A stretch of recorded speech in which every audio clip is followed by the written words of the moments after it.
If we could ask everybody to take your seats, please.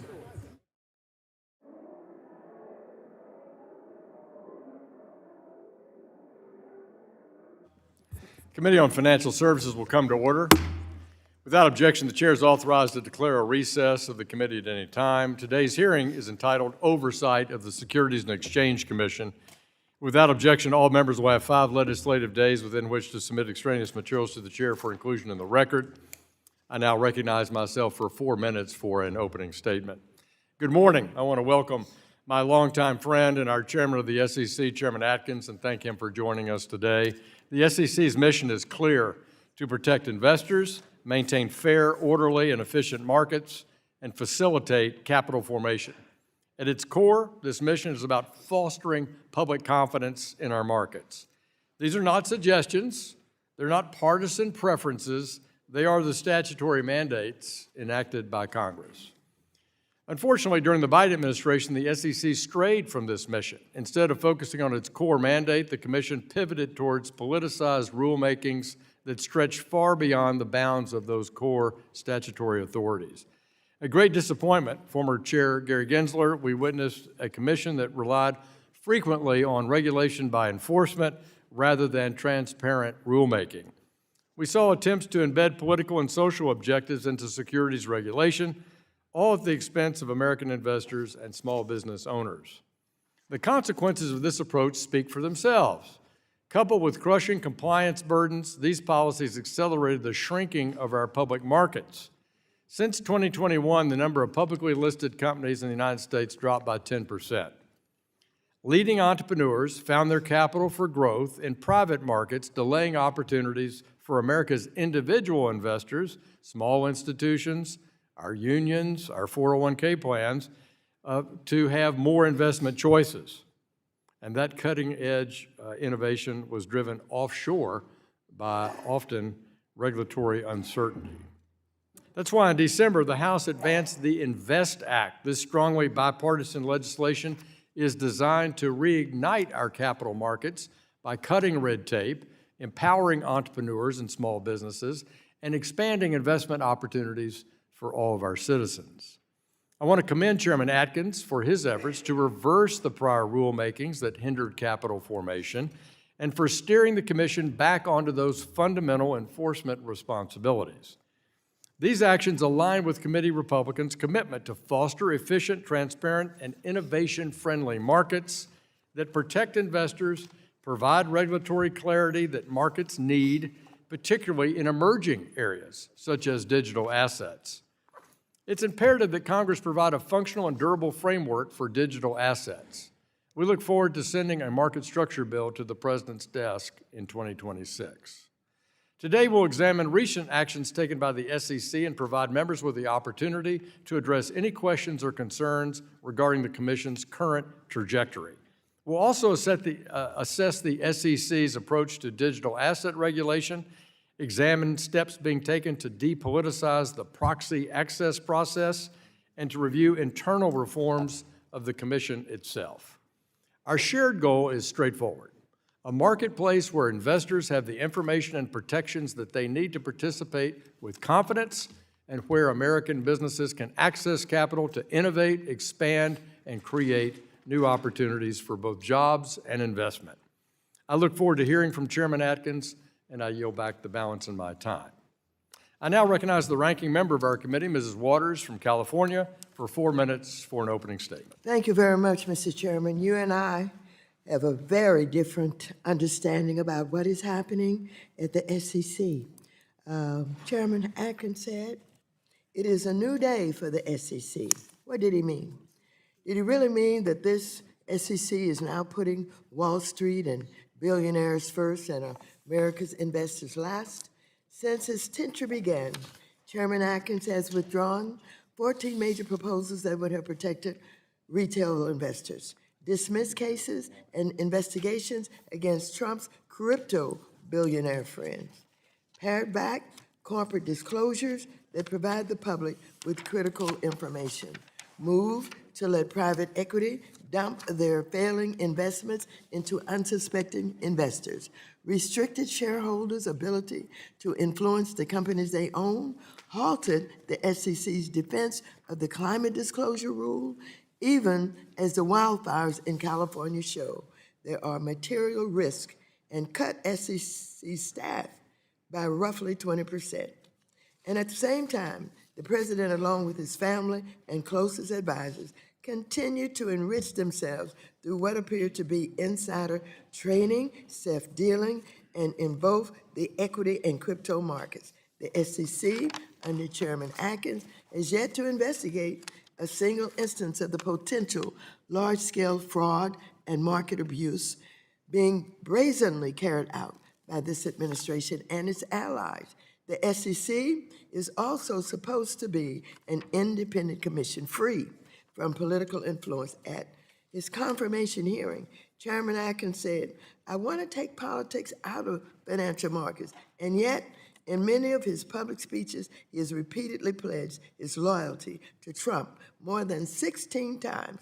That is remarkable for the head of a supposedly independent agency. Additionally, today the SEC does not have a single Democratic commissioner. And again, this is extraordinary. And the SEC is not making policy in an open and bipartisan manner with the usual public notice and comment process. Instead, Atkins' SEC appears to take its orders directly from the president and avoids public comment at all costs. None of this should come as a surprise. Over the past year, the executive branch and Congress, under Republican control, have become nothing more than a rubber stamp for carrying out Donald Trump's personal agenda.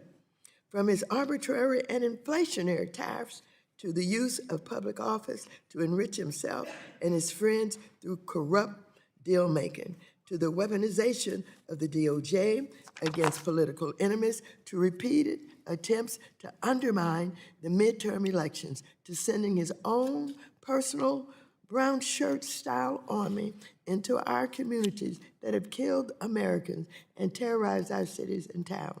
It is clear the federal government no longer functions for the people and by the people. It functions solely for Trump and by Trump. By not enforcing the rule of law against the president and his friends who are openly engaged in grift and corruption, Chairman Atkins is aiding and abetting this reckless and unlawful agenda. Chairman Hill, it certainly is a new day at the SEC, a Wall Street and billionaire holiday. I yield back. Gentleman yields back. Chair recognizes the chair of our Capital Markets Subcommittee, Ann Wagner, for 1 minute for an opening statement. I thank you, Mr. Chairman, and welcome, Chairman Atkins. It's good to see you again. First, I want to thank you for putting capital formation back at the top of the Commission's priorities. Your new pro-growth agenda will make it easier for companies to go public, increase investor opportunities, and support innovation and entrepreneurship throughout the United States. My bipartisan INVEST Act will cement that work. We're giving the American people more investment options. We're giving American small businesses the ability to expand. We're getting big government out of Main Street's way. Our bipartisan reforms in the INVEST Act and your regulatory reforms at the Commission could not be more aligned. And I thank you for your partnership in these efforts and more. I yield back. Gentlewoman yields back. I recognize the ranking member of our Subcommittee on Capital Markets, Brad Sherman of California, for 1 minute for an opening statement. Mr. Chairman, a lot of people are concerned about the reduction of the enforcement staff at the SEC because they're concerned about the honesty of our capital markets and the role they play in the economy. But others, I think, are concerned about how your cutting back of that enforcement could lead to the impoverishment of our President, Donald Trump. You see, the way it's supposed to work is you're supposed to begin the investigations of those who are defrauding our investors. Then those who are likely to face criminal or civil penalties have to buy a lot of Trump coin. This then leads to hundreds of millions of dollars of profit for Donald Trump. We saw this with Justin Sun. We'll see this with the Winklevoss brothers, Brad Garlinghouse, Mr. Shao, but it all starts with you. And so I would urge you to reinvigorate your enforcement, catch those who are defrauding investors, and make sure that Donald Trump can make hundreds of millions of dollars each and every month. Thank you. Gentleman yields back. I'd like to recognize myself for a point of personal privilege. I want to thank two of our senior leaders here at the House Financial Services Committee that have served so well, both the committee and our members. First, our counsel, Kyle Smithwick, started the Financial Services Committee as an oversight counsel before quickly taking the reins of the subcommittee. He served as the committee's general counsel for former Chairman McHenry. We were lucky to have him on our team this Congress, and I appreciate his commitment to our robust agenda over this past year. We wish him the best when he goes to the U.S. Treasury Department. And last but not least, Brooke Nethercott is also departing the committee this week. Brooke served as our committee's Deputy Communications Director. She's been integral to my team for several years, in which we've made significant progress on a lot of my policy agendas. She was my Communications Director for the 2nd District in Arkansas, and her energy and passion for Arkansas, too, is unmatched for somebody from Connecticut. The good news is she's not going too far. She'll go work for Chairman Seelig at the CFTC as the head of their communications group. So would you help me recognize these two fine people?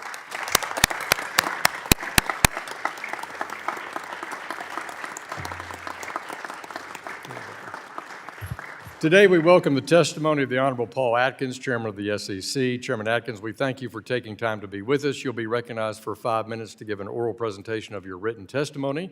Without objection, your written testimony will be made part of our record. You're now recognized for 5 minutes. Well, thank you very much, Mr. Chairman. So Chairman Hill, Ranking Member Waters, and members of the committee, it's a great honor to testify before you today. Thank you for this opportunity to discuss the work of the Securities and Exchange Commission. 9 months ago, I returned to the SEC with a clear mandate to recommit the agency to our core mission of protecting investors, maintaining fair, orderly, and efficient markets, and facilitating capital formation.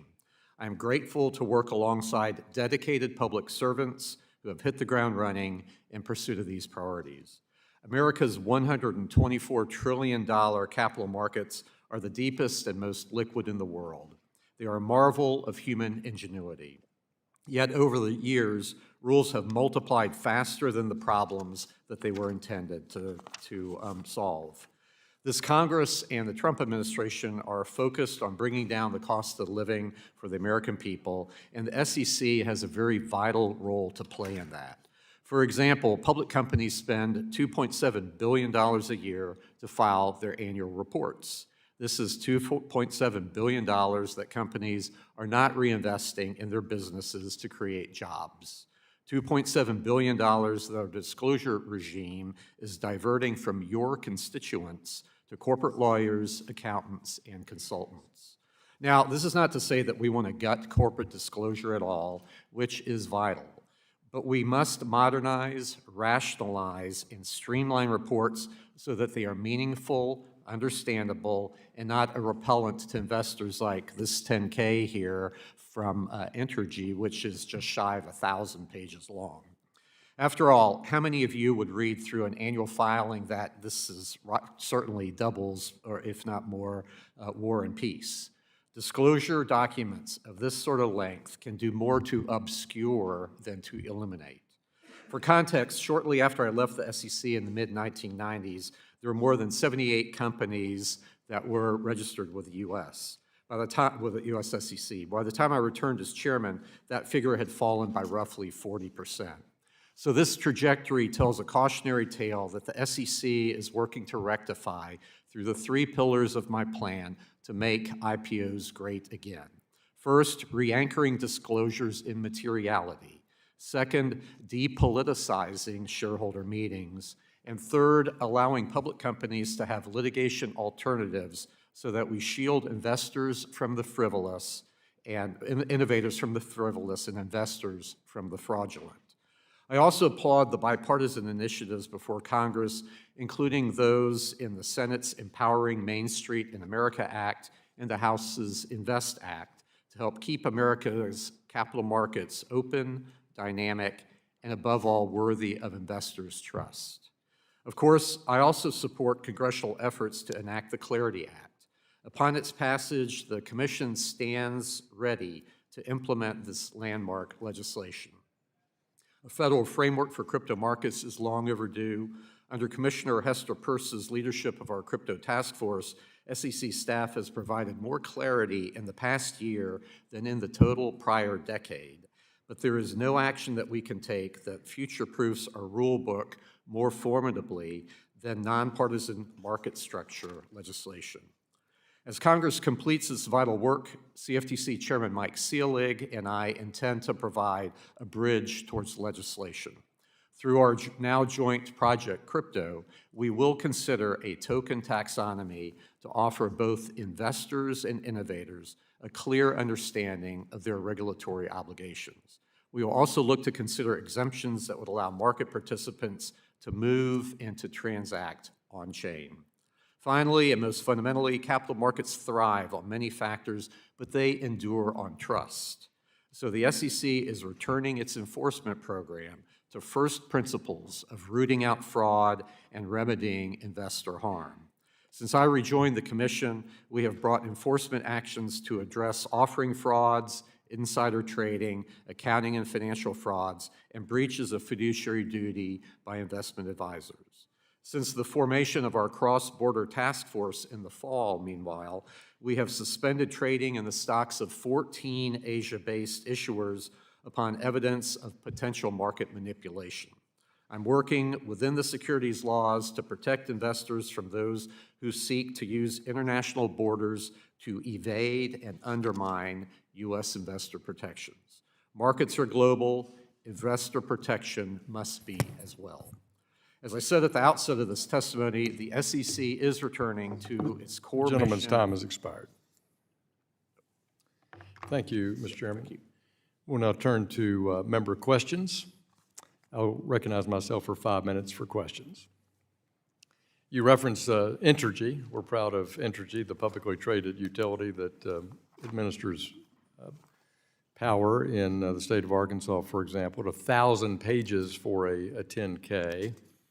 And you and I both have studied a lot of commentary over the years that Warren Buffett's made about the disclosure systems. I think we both quoted the exact same quote this fall after he issued a letter in November about the proxy. He said that there were a lot of overlapping rules that had caused the proxy to balloon in size and really, I think, diminish some of its informational benefit to shareholders. We compared on the committee 1980, 1990, 2000, 2010, and 2020 proxies for 4 or 5 companies that were members of the Dow Jones Industrial Average and the S&P 500 for all of those reporting periods, and they went from 15 to 20 pages to over 300 pages. What's your guiding force on as you look through the regulatory disclosure regime on how we can lower that cost? What's a specific element? You referenced it in your opening statement. Well, thank you, Mr. Chairman.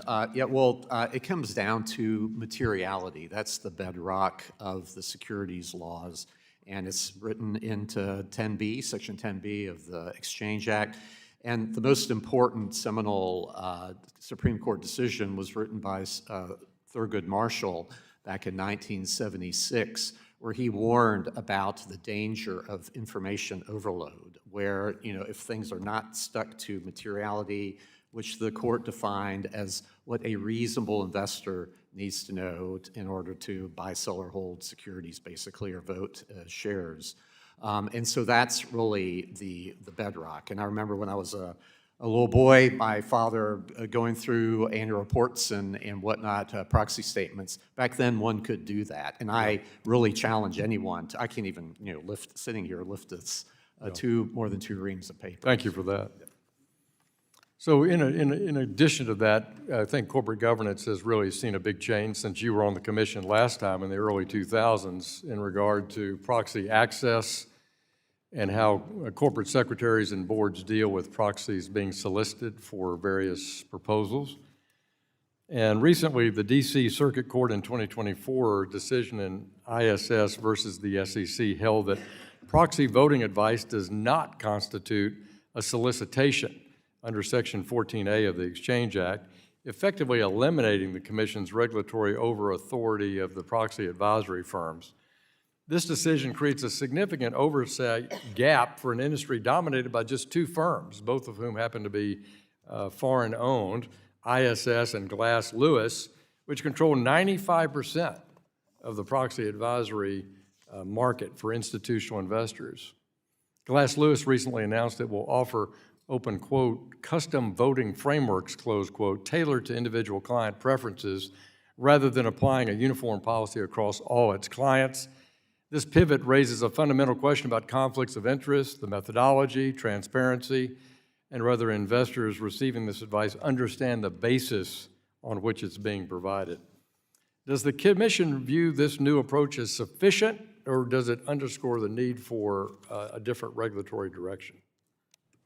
Well, Mr. Chairman. Well, we are definitely looking at this whole ecosystem, with respect to corporate governance and shareholder proposals, and part of the problem, I think, is with these advisory firms is that they're more of a symptom of the underlying problem, and that's the weaponization of shareholder proposals and those governments sort of framework. So anyway, so we are actually actively looking at it, and that's part of the 3-point program to try to make IPOs great again and make it cool to be a public company again. If Congress were to amend Section 14A of the Exchange Act to explicitly cover proxy advisory firms, how would the Commission use that authority? What would be the methodology to have a rigorous standard for transparency? Well, I think mostly it's fiduciary duty and, living up to what their standards should be. Both of them now, I understand, are registered as investment advisors. So, we have a hook there. But again, we're happy to work with you all as you. Do you regret your vote during the first time you were on the Commission about offering a safe harbor for proxy advisory advice? Well, actually, I did. I voted no. Did you vote no? On that rule, and unfortunately, the safe harbor was the thing that turbocharged. Yeah, my time's expired. Thank you for that discussion. Now recognize the ranking member for 5 minutes for her questions. Thank you very much, Mr. Chairman. Chairman Atkins, on January 15th, my colleagues and I sent you a letter detailing our significant concerns about the SEC's dismissal of over a dozen crypto actions. Our concerns are twofold. First, these cases were dismissed, despite the fact that the SEC was winning in court, proving that the SEC's crypto enforcement program was well-grounded in the law. And second, that the people who benefited from your about face were also people who gave millions of dollars to President Trump and his family. I am most astonished by the case of Justin Sun, founder of the Tron Network.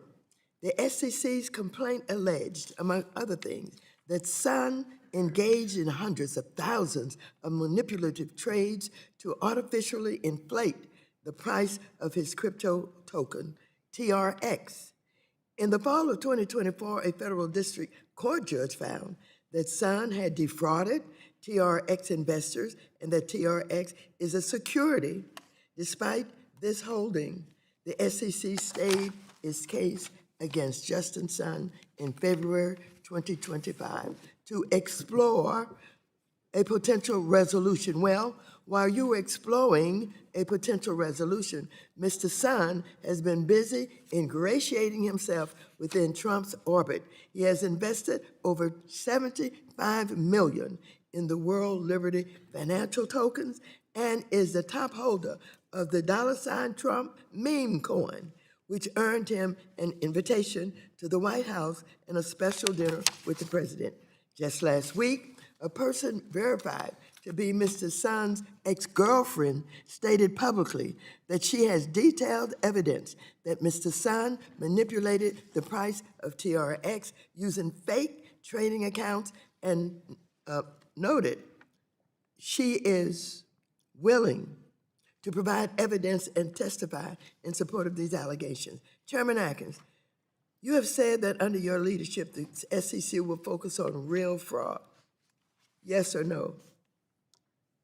Does your statement extend to fraud yes. in the crypto markets? I'm sorry Yes or that, no? Does your statement extend to fraud in the crypto markets? yeah, well, whatever involves securities. Okay? Is the SEC going to continue to prosecute its fraud against Justin Sun? Yes or no? Well, I can't discuss anything about it. Okay, well, will you commit to giving the committee a confidential briefing on the matter?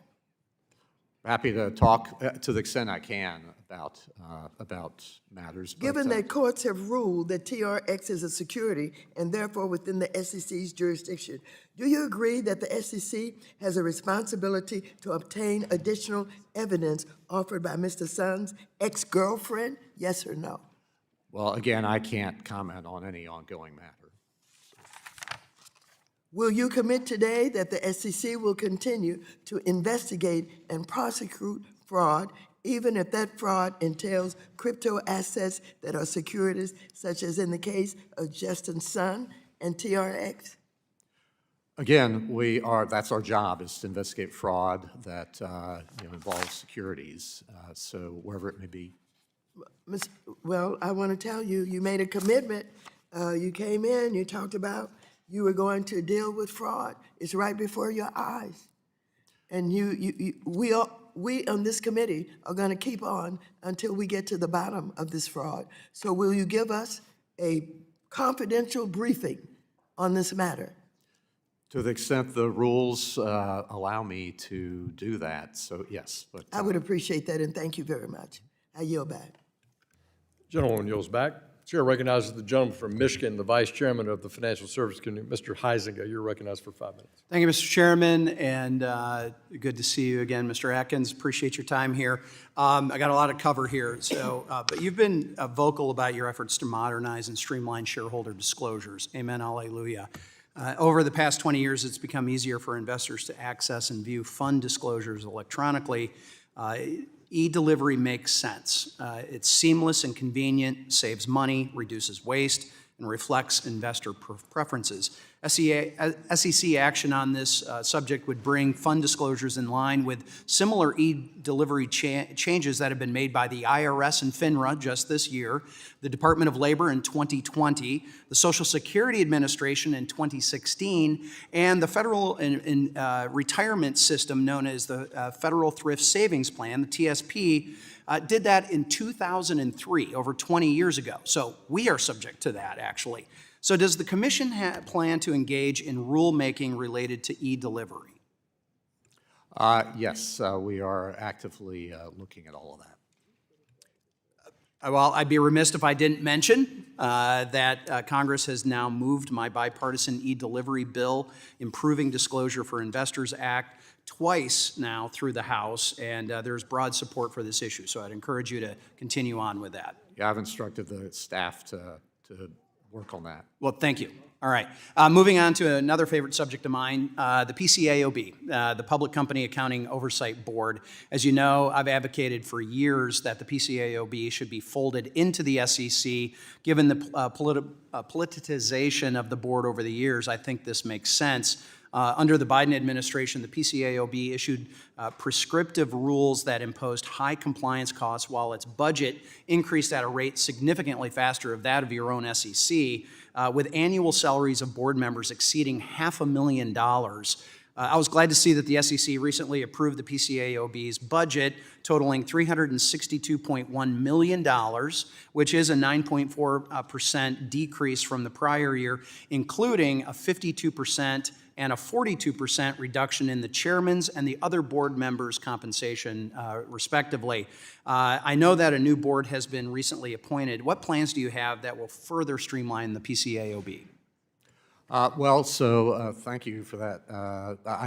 Yesterday, actually, I swore in the new chairman and new members of the board. So looking forward to their work. They are well steeped in what it takes and should take to do audits and oversee that. So I'm have a lot of confidence in them. So we will be working with them very closely to try to work on their. Right. Well, I look forward to hearing more about the plans how to streamline that. I've got about 2 minutes left. I want to briefly touch on the SEC climate disclosure rule. As Oversight Chairman last Congress, I spent a considerable amount of time trying to understand how and why the SEC finalized this overreaching rule. There was litigation. Then the rule was voluntarily paused by Chairman Gensler. Then, Acting Chair Ueda, under him, the board voted to end defense of the rule, and really, frankly, this has become a mess. So because of the oversight work of our committee did in Congress, we were able to prove that the SEC not only lacked expertise, their own admission, but the authority to issue climate disclosure requirements for publicly traded companies. You cited materiality earlier. Chair Atkins, can you update the committee on the status of the rule and where the SEC plans to go next with it? Well, thank you. The rule is stayed, you're right, and it's before the Eighth Circuit, and so the circuit has sent us a couple of letters, and so we are actively considering our next steps. So, but let's suffice to say that we'll be guided by materiality as a standard of how we approach this issue. Okay, I'd like to explore that more maybe at another time. Finally, in the last administration, the SEC and the CFTC fined dozens of firms more than $1 billion for failure to keep records of off-channel communications. Let me remind you, last year it came to light that the SEC's IT department had supposedly inadvertently deleted a large swath of former SEC Chair Gary Gensler's text messages. Oops. So do you have plans to propose updated common sense record-keeping rules that would give firms clear and reasonable guidance with what records they need to keep? Yeah, we are definitely working on that. I've instructed the staff to do that. The crazy quilt of different standards for different types of market participants, that like broker-dealers, advisors. Gentleman's time has credit expired. rating agencies. So we're working on that. Thank you. And I will have one more question in writing to submit. That I yield. Gentleman yields back. Gentlewoman from New York is recognized, Ms. Velasquez, who is the ranking member of the House Small Business Committee. Thank you, Mr. Chairman. Chair Atkins, I would like to follow up on the ranking member Waters' line of questioning. Since becoming chair, the commission has pulled back from a remarkable 61% of the cases against the crypto industry. Do all these cases have the same legal or evidentiary deficiencies? Well, thank you. Most of those were withdrawn or changed before I arrived in last April.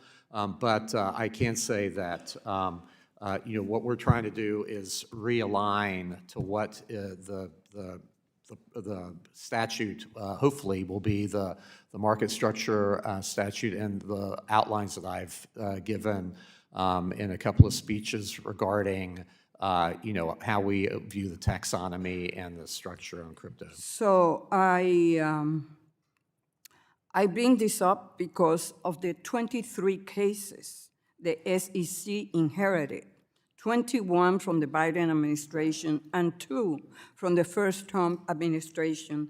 There has not been a noticeable change in the facts of these cases to warrant the SEC's decision to pull back from these cases. Do you know what many of these cases do have in common? Well, depending on which ones you're talking about, most of them, from my memory, have to do with registration, Section 5 under the 33 Act. And actually, the SEC has a rather mixed record in court regarding those. Okay, so according to the New York Times, the defendant in most of these cases have close ties to President Trump. Mr. Chairman, I ask unanimous consent to submit this article into the record. Without objection, will be included. So you're telling us the SEC decision to drop or pull back from most of the crypto cases the SEC inherited have nothing to do with the $1.2 billion the president and his family have made from the crypto industry since taking office?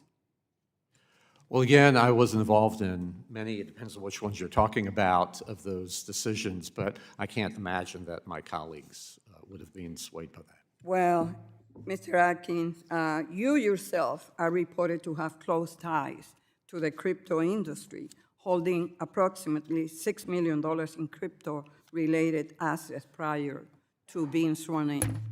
So you are also telling us that your $6 million in crypto-related assets has nothing to do with the SEC decision to pull back from this enforcement. Mr. Chairman, I yield back. Gentlewoman yields back.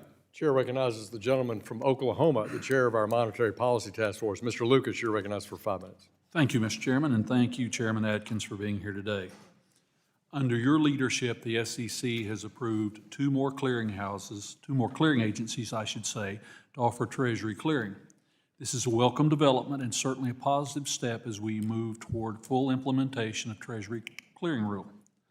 And I appreciate the update from Commissioner Ueda earlier this week, as this is an immense undertaking for the industry and should warrant robust transparency. Is the SEC incorporating feedback from market participants, and what still needs to be addressed to ensure there are no disruptions to the Treasury market at the end of this year? Oh, thank you. That's a very important issue, the Treasury clearing process and changes to that very important market. So yes, we're working closely with Treasury and with the industry to make sure that as this goes forward, that there won't be any hiccups in it, and to make sure it goes smoothly. And on that same thought, Mr. Chairman, I was also pleased to see that the SEC requested comments on a proposed change to extend an existing cross-margining agreement to end users in order to reduce cost and make clearing more efficient. Can we expect a resolution to the proposal well before the clearing rule is live? Market participants need sufficient runway to execute those changes. Amen. I think we want to make sure that things go smoothly, that there are no hiccups there with it, and that people have plenty of notice and ability to gear up for those changes. And I know it almost goes without saying, but I hope you'll work closely with the banking regulators to ensure capital rules recognize the risk-reducing benefits of netting across products. Yeah, that's important for the market itself and to be efficient with capital. Chairman Atkins, for decades, public school teachers and charity workers have been barred from accessing many low-cost investments that their private sector 401k counterparts can use. Given your commitment to modernizing our capital markets, do you agree that we should no longer deny nonprofit employees access to these cost-effective vehicles? It sounds like it's something that needs to be done. And my bill, H.R. 1013, which was included, I should say, in the INVEST Act, finally amends federal securities laws and provides parity for 403B plans. Turning to the crypto task force, I understand you've contemplated an innovation exemption for tokenized equities. Our current capital markets are the envy of the world and, of course, must be safeguarded. Will you ensure that the Commission seeks broad and diverse stakeholder input through the notice and commitment process to mitigate unintended consequences of potential exemptions? Yes, so notice and comment is important, but the innovation exemption that I've been talking about would be, cabined, time-limited, transparent, and really anchored in strong investor protections. So we would police that, carefully, and it's like a sandbox, but not picking winners and losers. Thank you for your responses, Chairman, and I look forward to a productive coming months. With that, I yield back, Mr. Chairman. Gentleman yields back. Chair recognizes the ranking member of our Capital Markets Subcommittee, Mr. Sherman of California. You're recognized for 5 minutes. Mr. Chairman, you show us how long these statements can be. I haven't read the whole thing, but I'll point out that the analysts do, and that the market price that security trades reflects the opinions of dozens of analysts who have read the whole thing, and that assures a fair price for buyers and sellers, and we need as much disclosure as possible, including quarterly reports. You mentioned materiality. Materiality, as you quote the court, is what a reasonable investor thinks is important. And there is an effort by some even in this committee, but certainly in Washington, to brand as crazy or unreasonable the millions of investors around this world who look at climate as material. They want to know, they want to base their investment decisions on the effect that the company has on climate. And I would say that your duty to provide information to investors is just as great with regard to climate investors as investors who are looking at something else. We talk about, you mentioned in your opening statement some $2.7 billion in costs. I'll point out that in 2024, there were $8.2 billion in fines levied, and that's just the tip of the iceberg. Your predecessor, because not only do you have that recovery, but think of all of the shenanigans that are deterred for everyone every fraudster who's apprehended. Mr. Chairman, I want to thank you for your time speaking about some of these issues yesterday.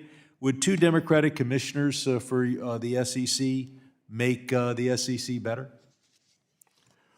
Well, I leave that to the President and the Senate, send commissioners, but I've been now at the SEC for in and out for 35 years, and I've seen how it's worked, and it works well with 5 commissioners, but I've seen it with when Arthur Levitt and Steve Wallman were commissioners, and that was 2. And so, I mean, it's so the work gets done, but it's good to have a lot of input, and so I would be happy to work with whomever the President sends our way. Thank you. There are some great bills that have passed this committee, sometimes repeatedly, but unfortunately, we have a United States Senate. Fortunately, we have a commission that could do all these things without us legislating. Mr. Huizenga points out that the e-delivery bill is meritorious and something that you can adopt by rule. And I will also focus your attention, as I did yesterday, on the BDC bill, which is, of course, part of the INVEST Act and freestanding legislation that would finally allow BDCs, as a practical matter, to be included in indexes. The next issue is the registered mortgage-backed securities, that is to say, mortgages in pools where the mortgages have not been guaranteed by Fannie or Freddie. Since the SEC adopted Regulation AB 2, not a single one of these pools has been out there, because this regulation requires 270 data points about every loan. So if you have 1,000 loans in the pool, that's 270,000 data points. And I suggest a document even longer than the one sitting near your left hand. Will you take a look at this regulation and give us a regulation where we can have registered mortgage-backed securities that are not guaranteed by Fannie and Freddie? Yes, sir. That's high on our list, and that's a crying shame. That's the state of the market. I'd like to turn your attention to data protection. David Scott has an excellent bill that I've joined with him, as have others, dealing with the SEC Data Protection Act. And I wonder if you will take a look at that bill, take a look at the data security at the SEC, and come up with a program that reflects the need to keep the data secure. That is a big priority after we've seen the mishaps that have happened in the past. I yield back. Gentleman yields back. Chair recognizes the distinguished gentleman from Texas, Mr. Sessions. You're recognized for 5 minutes. Mr. Chairman, thank you very much. Chairman, welcome to the Financial Services Committee. We're delighted that you're here. I'm sure when you walked in this morning, as you know, I saw you in line waiting out in the cold. Today, we are in the middle of a memorial service for a former colleague, Doug Lamoff, a congressman of our friend who passed away from California. So normally this body would be full waiting to speak with you. So I simply offer a bit of information. Chairman, I saw you outside and had a chance to engage you. You're aware that your crack staff learned last night that I would be here and have several questions, and I'd like to refer to those as an overall SEC actions and inaction.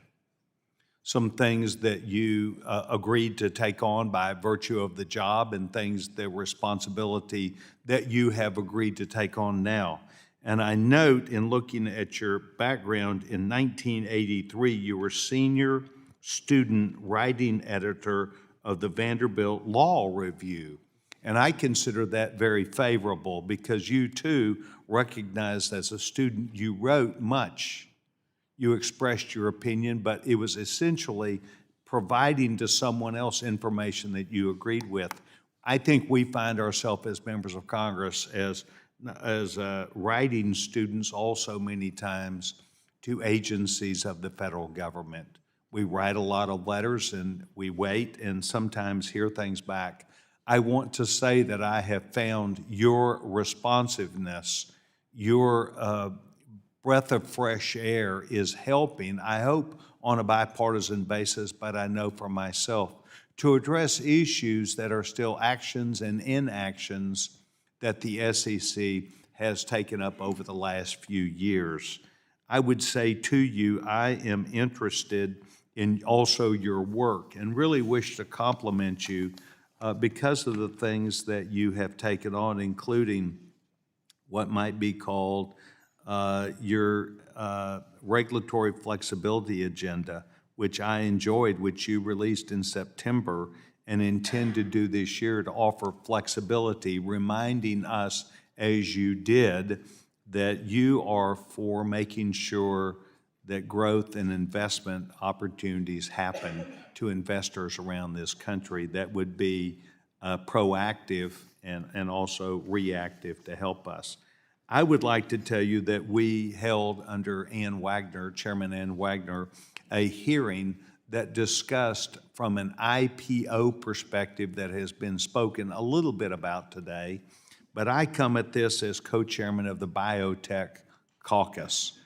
Biotech is the future energy that America stands a leg up on and supporting against our adversaries around the world. Who will develop the next great, not just biomarker, but bio breakthrough to supply the free world with a better opportunity? And in relationship to this, we found out in testimony that I believe your staff has been provided that the testimony was up to 50% of IPO dollars went simply to compliance. And I think you spoke well about this, not just your knowledge base about trying to reduce regulatory costs, but the knowledge that this competes against America's best interest to be competitive with world markets, with other people who do not have the same rules and regulations we do. At no point would I back you away from or caution you not to go to what's in the best interest of the investor who could find themselves in a market like that of not knowing the truth about what's next. But I would say to you that I provided your staff last night with several very specific items. You were very magnanimous today in line and said, without calling me by name, you would make sure that this agency picks up the pace and does intend to not only follow the items that we talked about, but become more transparent in the relationship with members and the marketplace. And I want to applaud you. I felt like that you standing in the cold was a good time to engage you, and it worked. Mr. Chairman, I would yield back my time in thoughtful consideration to the staff and our new young chairman for his role and work. Thank you. Chairman yields back. Chair recognizes the distinguished gentleman from New York, Mr. Meeks, the ranking member of the House Foreign Affairs Committee, for 5 minutes. Thank you, Mr. Chairman. And what I'd like to say first, look, I look at across our country, and I see hardworking families invest in the stock market to build a future. These are not day traders or large market players. They are teachers, firefighters, and nurses saving through mutual funds, pensions, retirement plans like 401ks, IRAs. These are everyday Americans. They rely on strong, fair, and accessible markets. We work for them. I was pleased, in fact, to co-lead the INVEST Act late last year with Chairman Hill, Chairwoman Wagner, Congressman Gottheimer. And I was even pleased more when the House passed the bill with a strong bipartisan vote, signaling that both Democrats and Republicans support modernizing rules to empower small businesses and everyday people. We did our job here, but I also believe in that we have to work for those American people. We've got to make sure that they are protected, and their investments are as sound as we can do it. So, Mr. Atkins, my question to you would be, as a successful person in the financial industry, would you ever recommend that someone take financial advice from their, let's say, their favorite celebrity? From a celebrity, is that what you said? Or, yeah, well, I Would you, I mean, yes or no? Would you just tell somebody they should just take financial advice from a celebrity?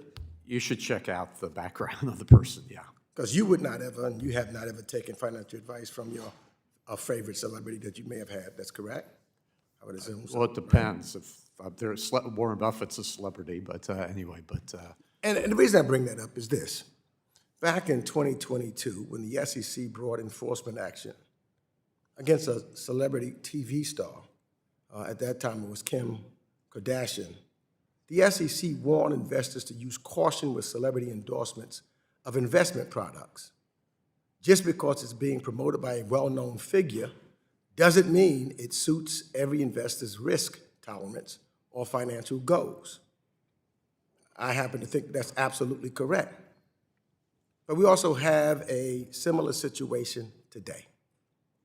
Just a few weeks ago, 5 Trump-affiliated exchange-traded funds under the name Truth Social America First EFTs were launched. It is meant to attract Trump fans who align with a patriotic America First agenda. Now, I'm not sure what that means for the investment product, but most of these investors seem to be drawn to the product because of the Trump name, rather than understanding of the investment product. Seems to me that was just like Kim Kardashian. And we do happen to have, before he was elected, still a TV reality star now sitting in the White House. So my question to you, Mr. Atkins, is how is the SEC evaluating investor protection risks when a financial product is tied to a high-profile political figure or celebrity, particularly when retail investors may be drawn in by name recognition or perceived trust rather than a real understanding of the product's risks, and especially when that figure happens to be the President of the United States of America?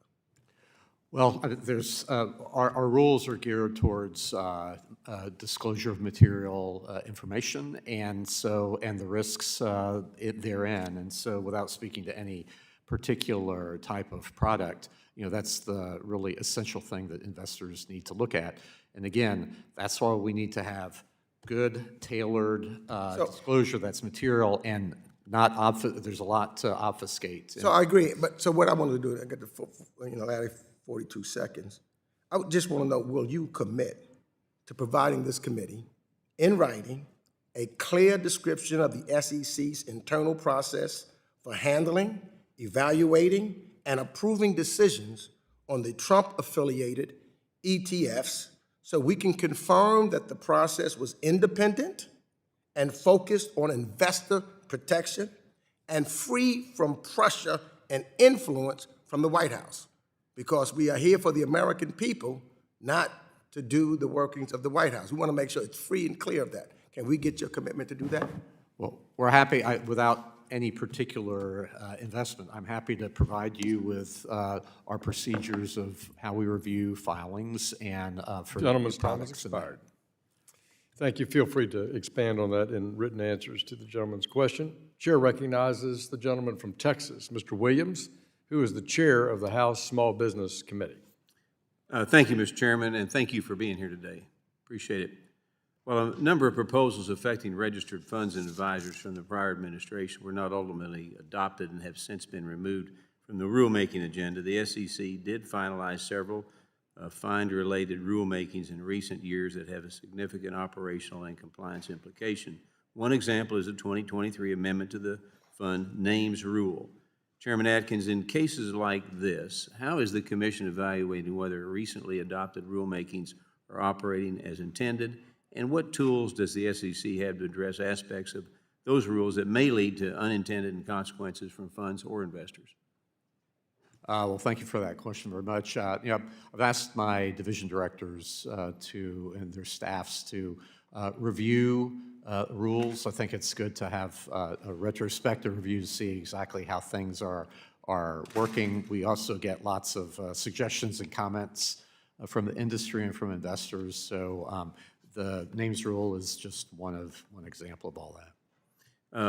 Now, for many small and medium-sized businesses, I'm a small business owner in Texas myself, the regulatory regime put in place by past administrations was too far burdensome and prevented them from taking the necessary steps to access public markets. These businesses also face roadblocks when attempting to access private markets, as there were too many rules regulating who could invest in private markets. So many businesses were left with very few options to raise the necessary capital to continue to expand their operations. Now, when regulatory frameworks make it uneconomical for small and mid-sized companies to enter public markets and overly restrict who can participate in private markets, capital does not become safer, it becomes scarcer. So my question is, can you elaborate on how the SEC's renewed focus on facilitating capital formation is helping ensure that small and mid-sized businesses, Main Street America, are not priced out of public markets or boxed out of private capital altogether?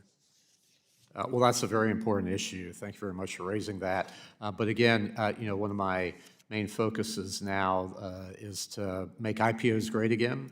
And to do that is to help cut down on the burden of disclosure that is not material.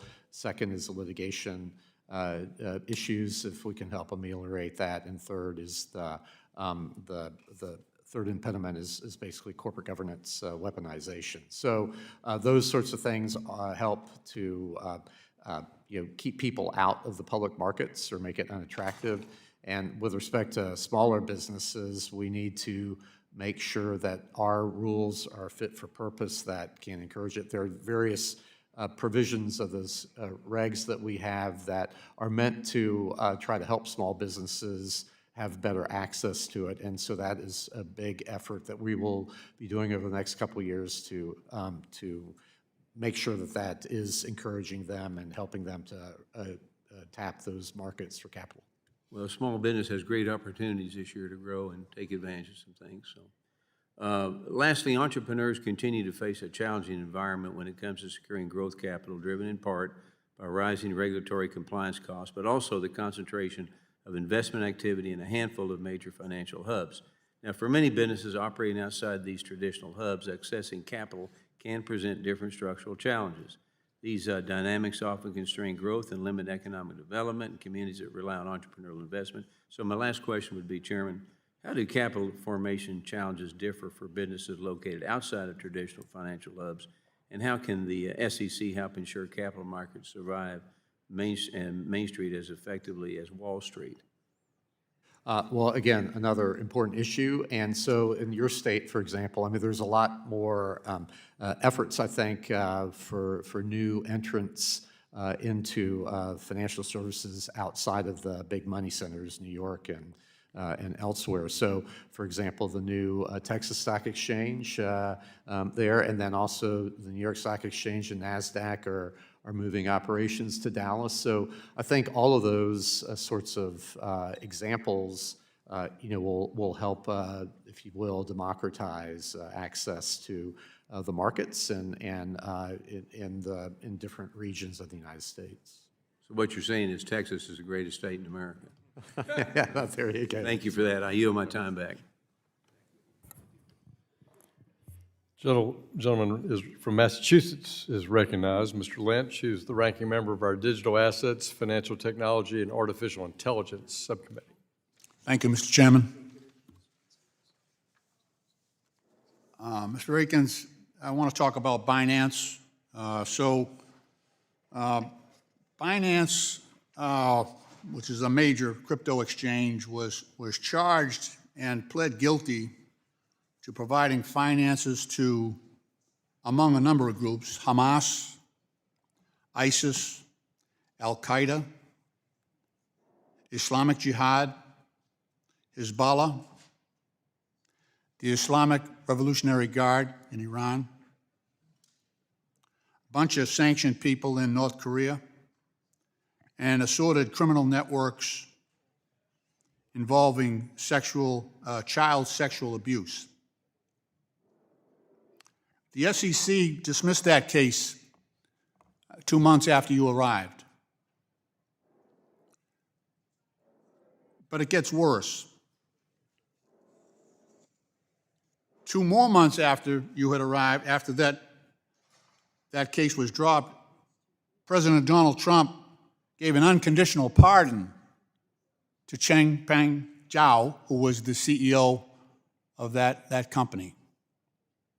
He did receive a 4-month prison sentence, but the record of his conviction was pardon. The company did pay a $4 billion fine, or we think they've paid most of the $4 billion fine. And then, in May of 2025, after you were on board at the SEC, an Abu Dhabi state-backed investment firm, MXG, announced that they had just purchased $2 billion in World Liberty Financial crypto from Trump's family. This is Eric and Donald Jr. and Barron and Steve Witkoff's son. So the president's company got a huge benefit, massive benefit, by being in that $2 billion transaction. They bought Trump coin and they invested it in Binance, Changpeng Zhao's company. So you're the cop on the beat. Explain to me how this happens without any enforcement action. Matter of fact, enforcement actions since Trump took office and you became SEC chair, they are now down, enforcement actions are down 60%. Statutorily, your responsibility, number one responsibility, is to protect consumers and to maintain trust in our securities industry. How does what you are doing protect the consumer? How does letting these crooks, letting them off, not prosecuting them, letting Trump's family do all this, explain yourself. It boggles my mind that this is going on and there's no consequences to what the president's doing. Well, Mr. Congressman, I can't speak to any one particular case, and so You've got to be kidding me. I give you that's a target-rich environment. Start any way you want, but this is all public, so you're not disclosing any secrets here. We all know what's going on. The one question that's out there is, why aren't you doing anything about it? Why are you letting him? Look, this is hurting the crypto industry. All these scams. I mean, look at crypto today. I think it's down 25% in the last month. People are losing trust in that. This is not good for crypto. It's certainly not good for consumers, and it's awful. The reputational damage that the SEC is suffering right now is unbelievable. And you're in the seat, sir. It's your responsibility. I'm just asking for an explanation. We have a very robust enforcement effort, and we are bringing cases. It's against down fraud. 6. I don't know where you get that. Let me give you a list of the cases you've dropped. You've dropped them against not only Binance, but Robinhood. There's a whole list of them here that there's like 10 major cases that you've dropped. Gentleman's time has expired. Answer that question. The gentleman's time has expired. The gentleman from Georgia, Mr. Loudermilk, you're recognized, the Vice Chairman of our House Subcommittee on Financial Institutions. Thank you, Mr. Chairman. Chairman Atkins, thank you for being here with us. I've been looking forward to this testimony for quite some time because I have for years been working on doing something about the consolidated audit trail, and that's where my questions are going to be around. Let me preface that with my concerns of the consolidated audit trail is first and foremost unconstitutional in the way that it's being operated, especially requiring the reporting of PII information. At one point, I asked my local banker a question. I asked him, I said, what if the sheriff walks in and he asks you to provide him all of my financial transactions over a certain period? What would you do? He said, well, I would ask to see a court-issued search warrant before I gave it to him. So I went to a local judge and I asked the judge, I said, what if the sheriff came to you and he was asking for all of my financial records to be turned over? What would your response to the sheriff be before you issued a warrant? He said, I would need to see cause, right? He would have to prove to me that there is justifiable cause for this. My problem with the consolidated audit trail is it's forcing this information to be put into a centralized database without cause, without reason. Your predecessor sat in that seat right there, and I asked him, what is the purpose of this consolidated audit trail that you are taking an individual who maybe buys a quarter share of Apple stock through Robinhood or one of the other platforms, and his entire information is having to be put in this database, which beside the cybersecurity risk is unconstitutional. He said, so we can peruse the database looking for something that potentially is being done wrong. And I said, sir, that is exactly a definition of violation of the Fourth Amendment of the Constitution. So with that said, this is something I think that we must address. Chairman, you announced in September of last year the SEC was undertaking a comprehensive review of the consolidated audit trail. Can you comment on that and what you were finding? Yeah, well, so that's active. That's an active matter, and we are definitely looking into that and working with various stakeholders in the industry to try to get this whole situation under control. Basically, it suffered from a lack of, let's say, just a good view ab initio when it was started 15 or 16 years ago, whatever it was. And so, and it's grown like Topsy as far as, how much it's cost. And so we are out to get that under control, make so that it is gathering information that's comports with the Constitution. Well, I appreciate you looking at it, and I also appreciate under your leadership, the Commission has sought to cut wasteful spending, and the consolidated audit trail's cost overruns have deeply concerned me and many of my colleagues in Congress. What was originally supposed to cost $55 million has ballooned to nearly $250 million in just 8 years. The issue, especially given that the consolidated audit trail's funding model was also found to be unlawful by the 11th Circuit Court of Appeals. Last week, I joined Chairman Hill and Subcommittee Chair Wagner in a letter urging the Commission to defer the approval of any new funding model until after the comprehensive review of the CAT is complete, and I look forward to seeing those results. Mr. Chairman, can you please explain how the SEC's comprehensive review of the CAT aims to help right-size the cost? Well, I called the heads of all the members of the CAT committee, basically, that runs it, to say that, I'm not joking, that we need to have this right-sized and with a goal of getting it under $100 million, and then justify all the information that we're collecting. And so I've been working with people internally at the SEC and our enforcement staff, investigation staff as well. So, there are some things that, have gone away as far as like blue sheets and whatnot, information that comes that way. So we want to make sure that whatever is replacing blue sheets and CAT is what it is now, makes sense and is efficient, but then also comports with all of the points that you just raised. Well, thank you, and I think the stopping the collecting of PII and deleting that we have will be a priority, and look forward to working. Gentleman's time has expired. Thank the gentleman.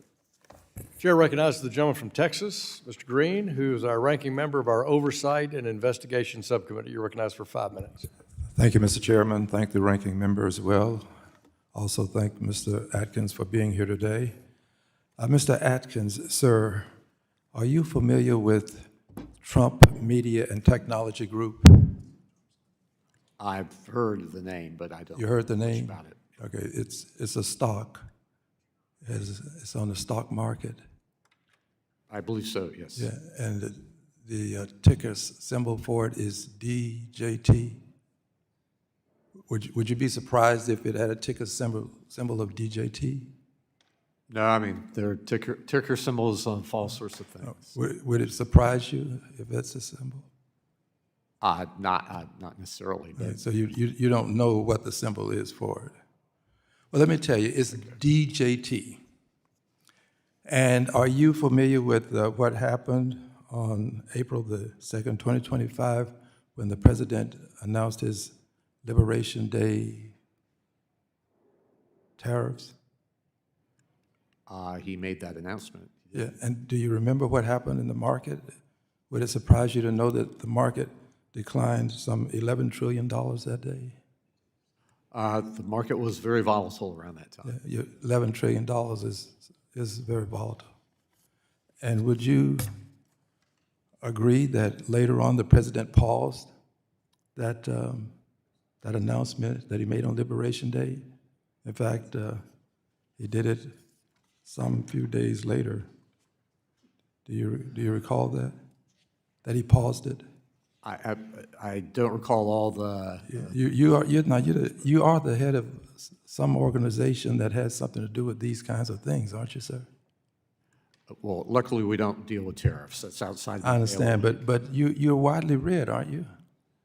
I tried to keep up with things, yes, Okay, but I so, don't recall all the ins and outs of that. Okay, well, so if I told you that the market saw this decline, and that the president then, before the decline, he posted on Truth Social.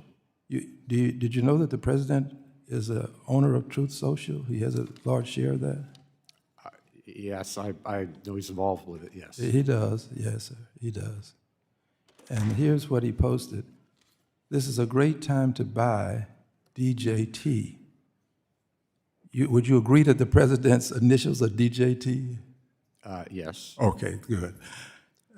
And so now we have DJT, the ticker symbol for his technology group that he owns a majority of the shares in, and also his initials. So he says it's a great time to buy DJT. Maybe what I'm doing now is informing you, and perhaps you'll want to take some corrective action. But he says it's a great time to buy DJT. You wouldn't be aware of this, I'm sure, but DJT surged $415 million that day. Have you heard about that? I don't know all the specifics. Don't know all this. It's very complicated stuff, isn't it? The kind of stuff that a person in your position wouldn't have heard of and know anything about. There's a lot of activity in the marketplace. Yes, sir. This is the President of the United States of America. All right, now that you know, President hustled $415 million for a business that he has a majority of the shares in. And some people would call that market manipulation. But do you think that it merits some degree of investigation? Would you look into it? Well, If what I've said is true, would you look into it? our I'm a whistleblower. Well, so we get lots of whistleblower Well, I blow complaints, loudly. and we, Would you, I've just we informed you on investigate a lot. TV, the world's going to know that you now know that the president made $415 million on a stock that he advised people to buy just before he manipulated the market and caused this surge in the market. So now you know. Mr. Chairman, we live in a world where it's not enough for things to be right, they must also look right. If for no other reason, the appearance of this is something that we ought to be concerned with. Now, you're the chair. Would you look into it? You know, I can't confirm or deny anything as I to, understand. investigations. But I would advise you to look into it. Thank you, Mr. Gentleman's Chairman. time has expired. Members are reminded that pursuant to House Rule 17, they should avoid engaging in personalities when speaking about the president. It can always be about policy, but it cannot be personal. Chair recognizes the gentleman from Wisconsin, Mr. Stile, who's the chair of the Digital Assets, Financial Technology, and AI Subcommittee. Thank you very much, Chairman.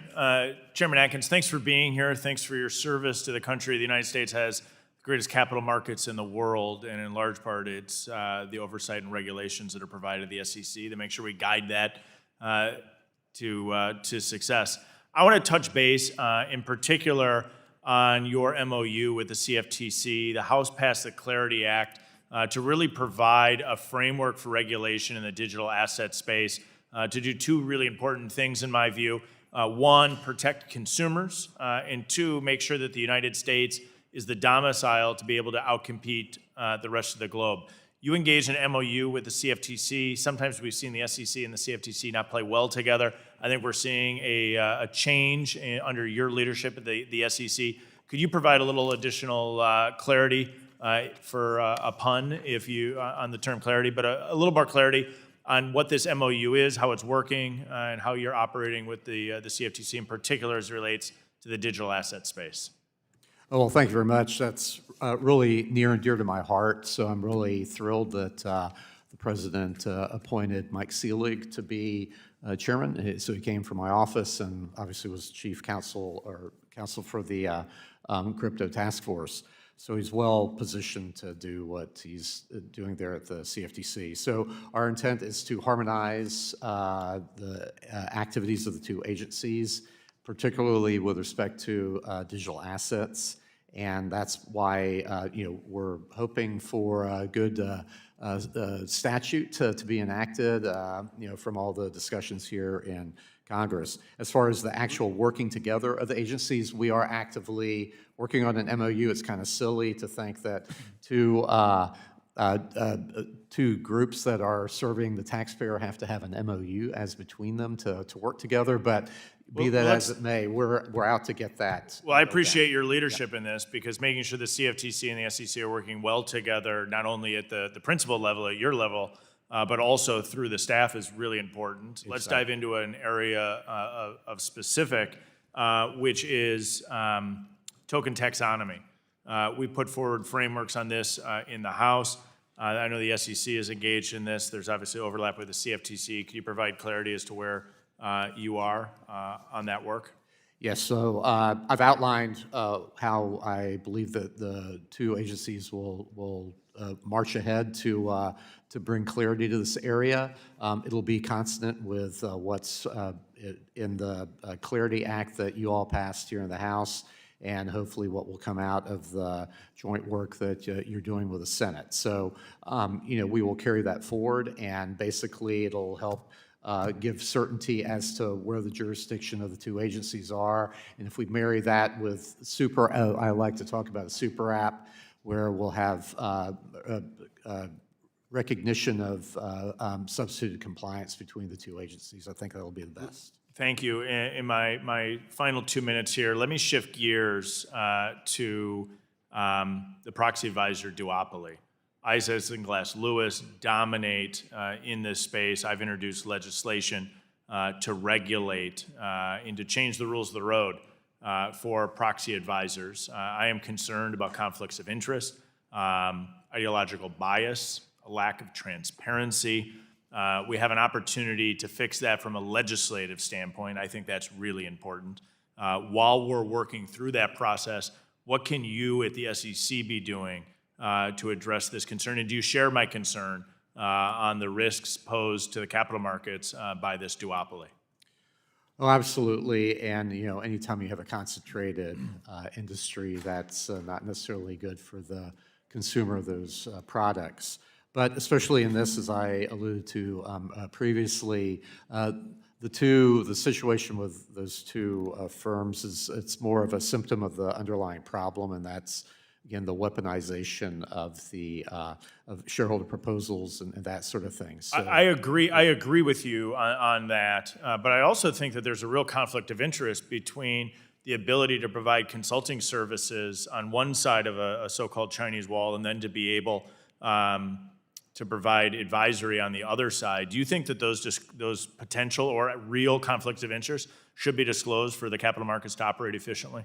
well, they not only should be disclosed, but obviously they need to be addressed. And so I think that's an issue that we definitely are concerned about. I agree. Appreciate your work in this area. Mr. Chairman, yield back. Gentleman yields back. Chair recognizes the gentleman from Missouri, Mr. Cleaver, who is the ranking member of our Housing and Insurance Subcommittee. Thank you, Mr. Chairman. Mr. Atkins, thank you for being here today. We on this committee often talk about investor confidence, kind of like an abstract concept, but for millions of everyday Americans trying to buy a home, it translates directly into whether they can get a mortgage at a reasonable rate. I was on that second row down, almost at the end, in 2008, when your predecessor, Chris Cox, Hank Polson, Ben Bernanke, Sheila Bair came in to tell us what was happening with the economy. It was one of the worst days in my life to sit here and hear what was going on and not realizing that this committee had to address it. Investors, as you know, lost trust. Markets collapsed, and a lot of ordinary, everyday Americans paid the price. And credit didn't just tighten like the chilly waters around Greenland, they froze. And Congress and regulators, including the SEC, worked to restore that trust through a lot of measures, including the skin in the game, risk retention rules, and disclosure requirements for asset-backed securities. These rules were put in place to prevent securitizing or securitizers from passing off low-quality assets to unsuspecting investors. Now, you've recently indicated an interest in rolling back or revising some of these regulations. My uncle, you don't know him, that's right, Uncle Leroy, my father's oldest brother, had a company, and he did maintenance. And he went to T.A. Lidkins and Son Company.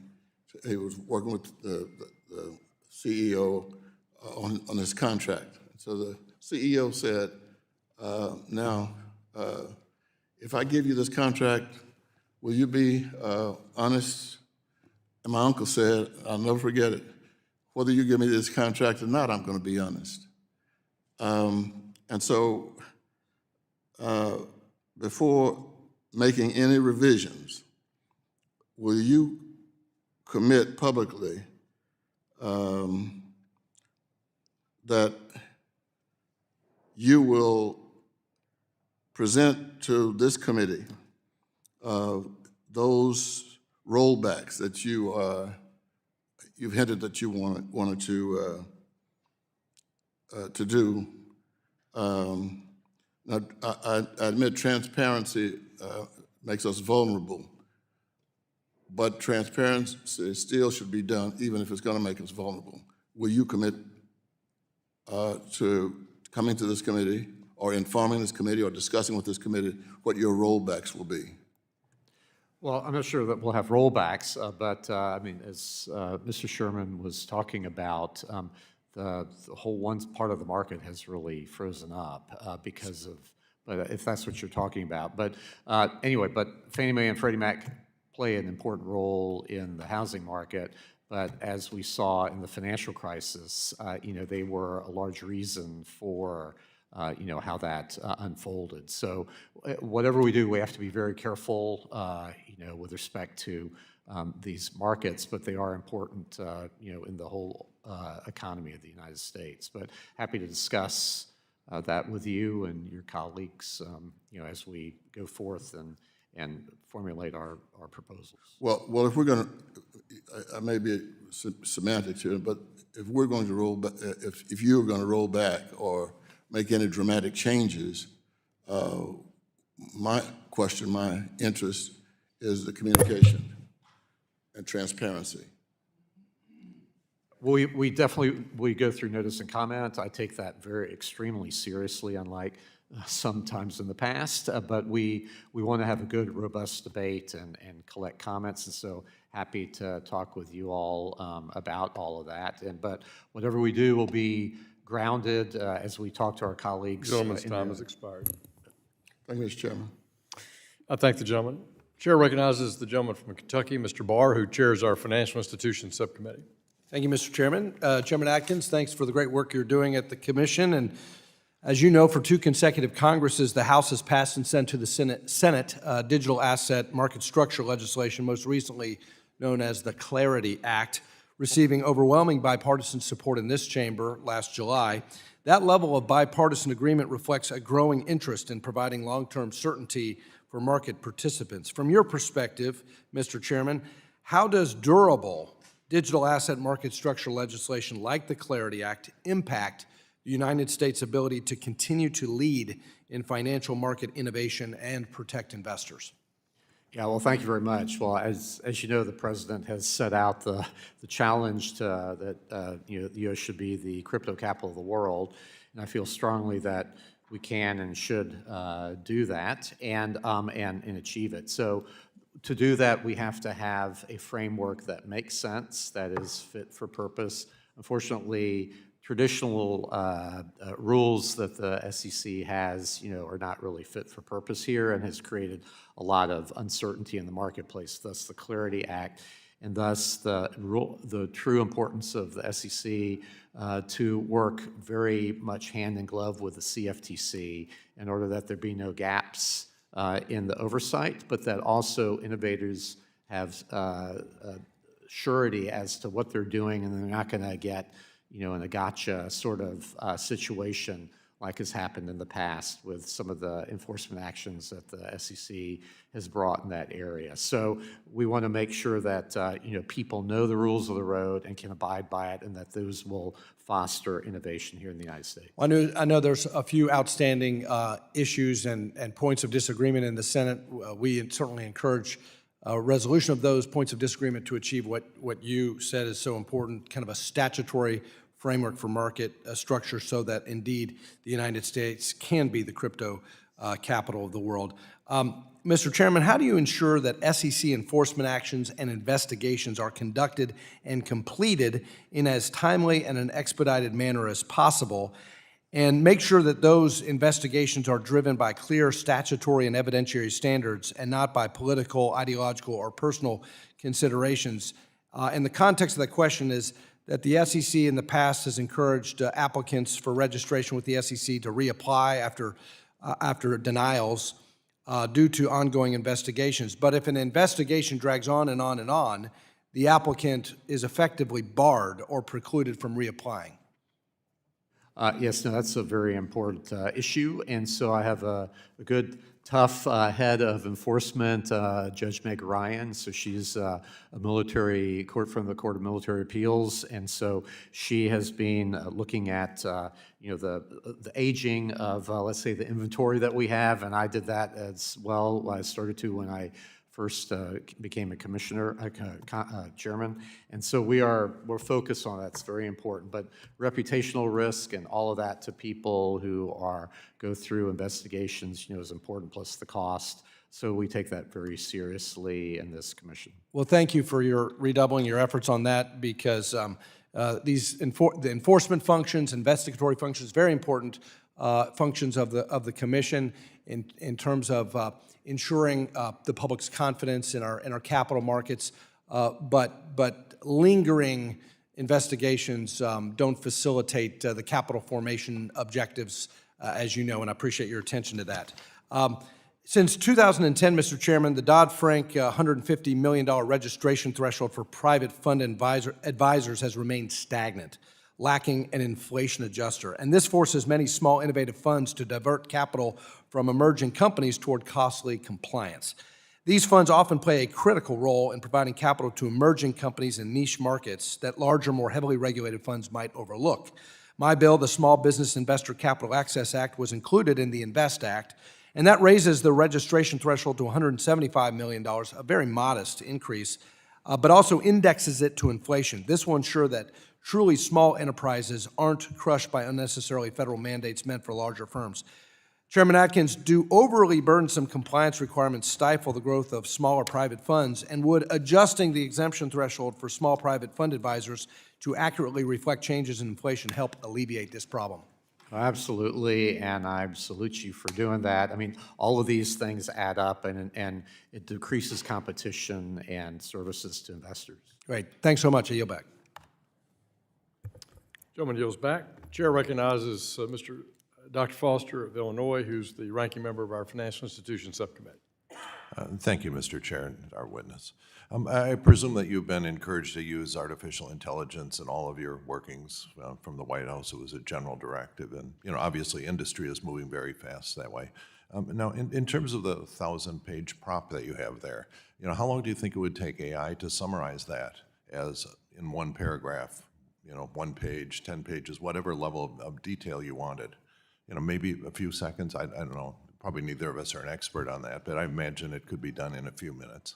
And so that in terms of a burden on investors, it seems like having a lot of information there is not a burden on investors in an AI world.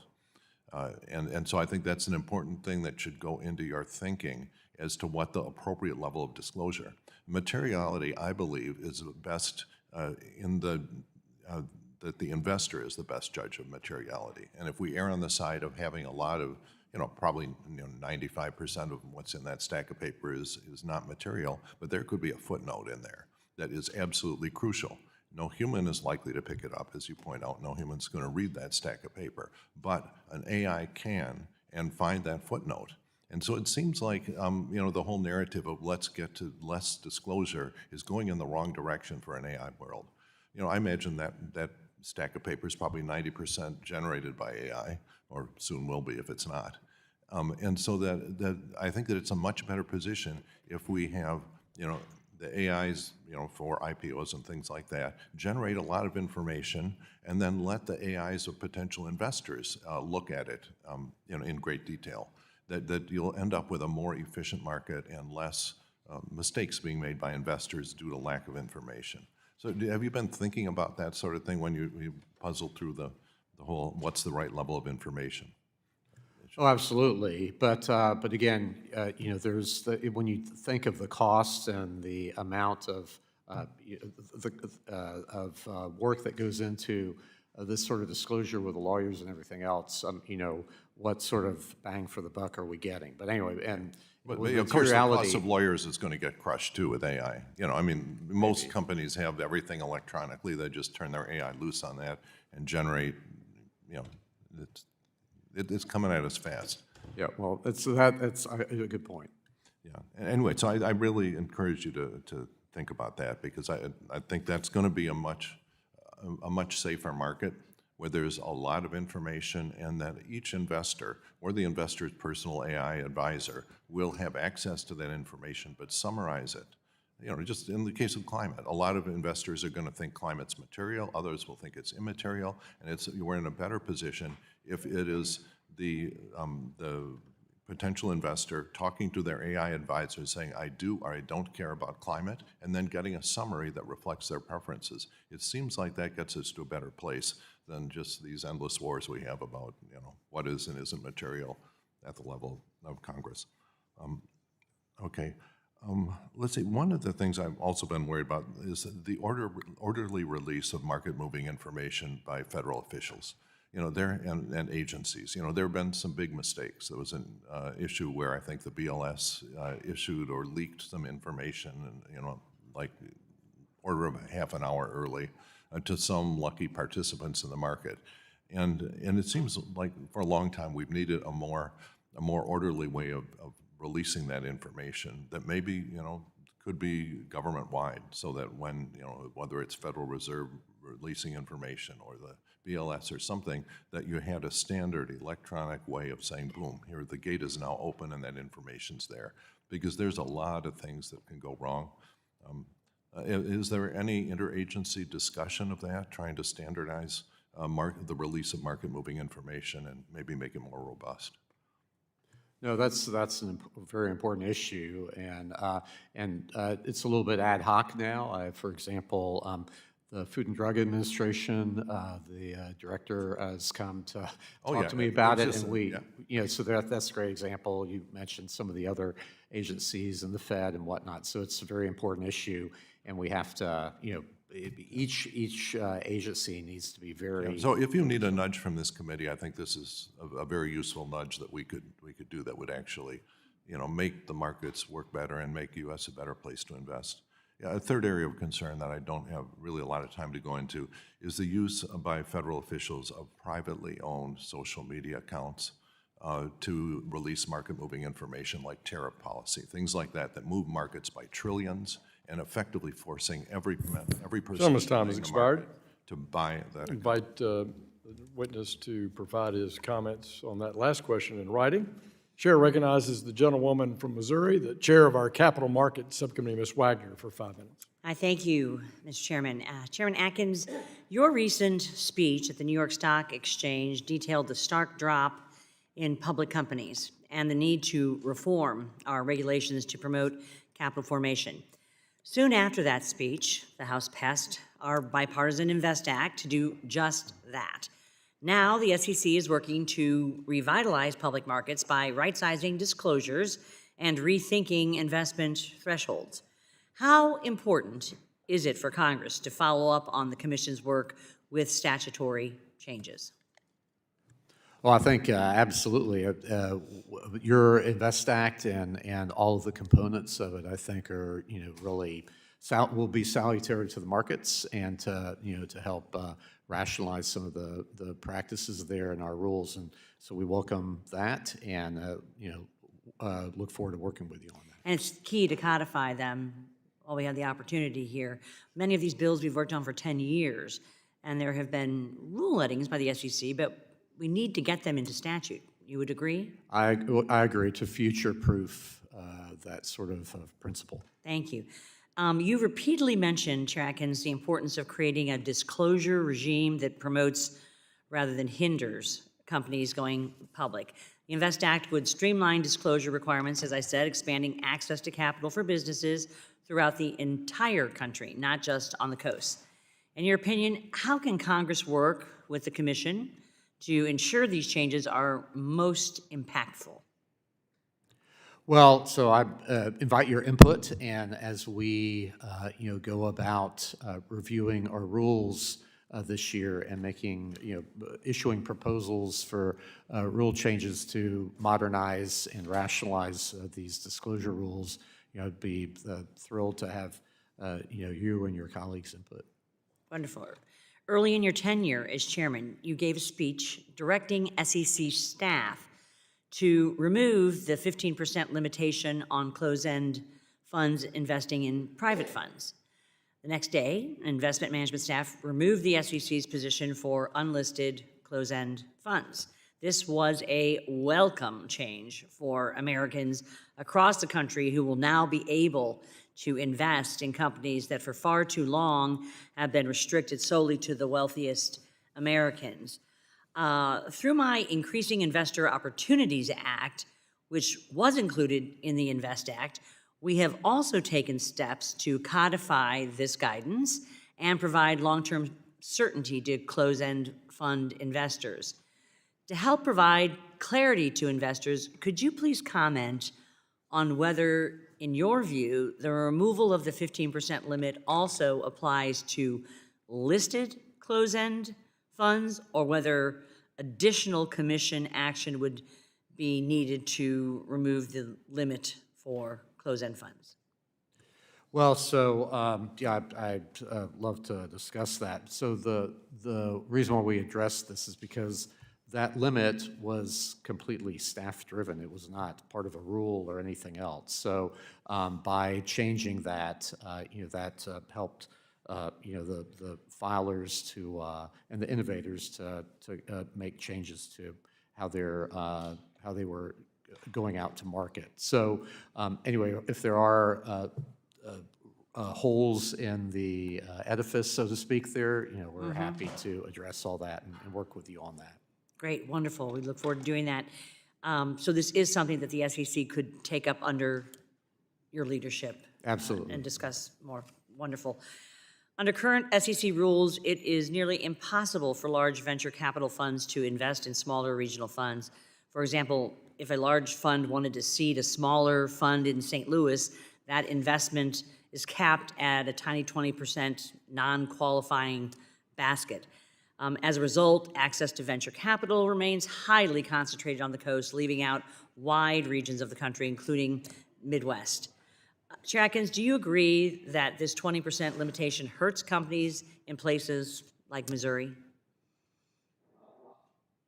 I don't know, I'm not familiar with actual impact on various regions, but. But the 20% cap.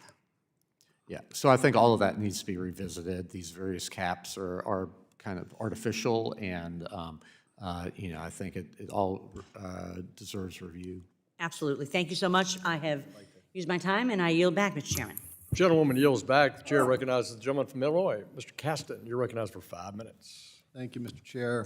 Thank you, Mr. Atkins, for being with us today. I have some real concerns about the SEC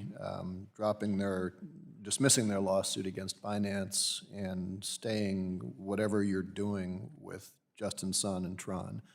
I understand from your exchange with the ranking member and with Mr. Lynch that you're not going to comment on ongoing investigations, and I understand that.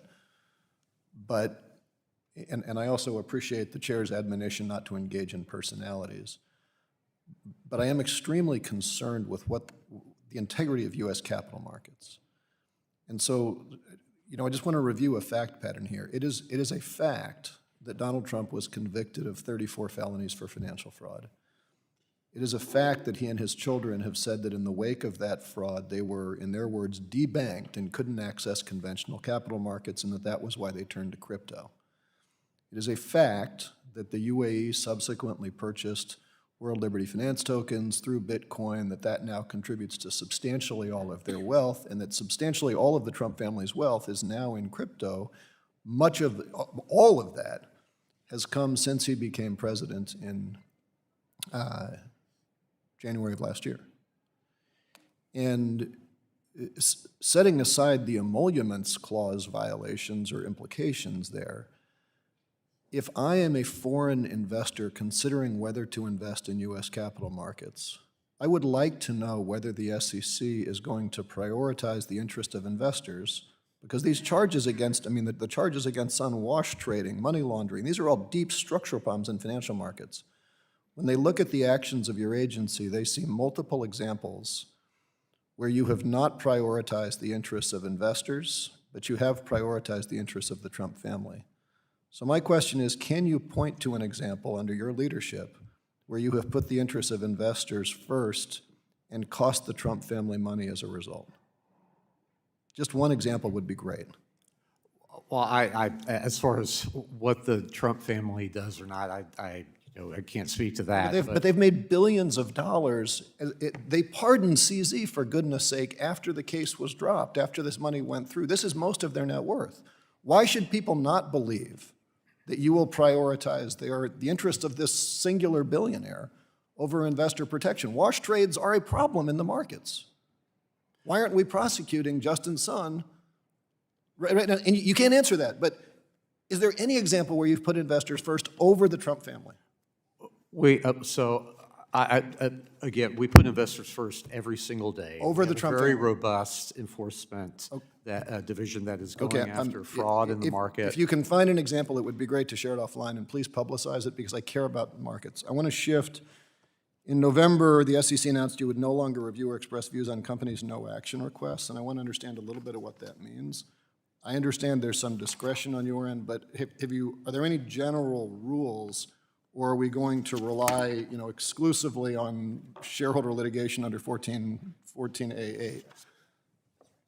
If a company, if shareholders came forward and said, I've got a proposal because I have concerns about potential conflicts of interest, appearance of corruption, reputational issues associated with management's business dealings, and management says, I want a no-action review, is that a categoric no, or are you going to consider that on the merits?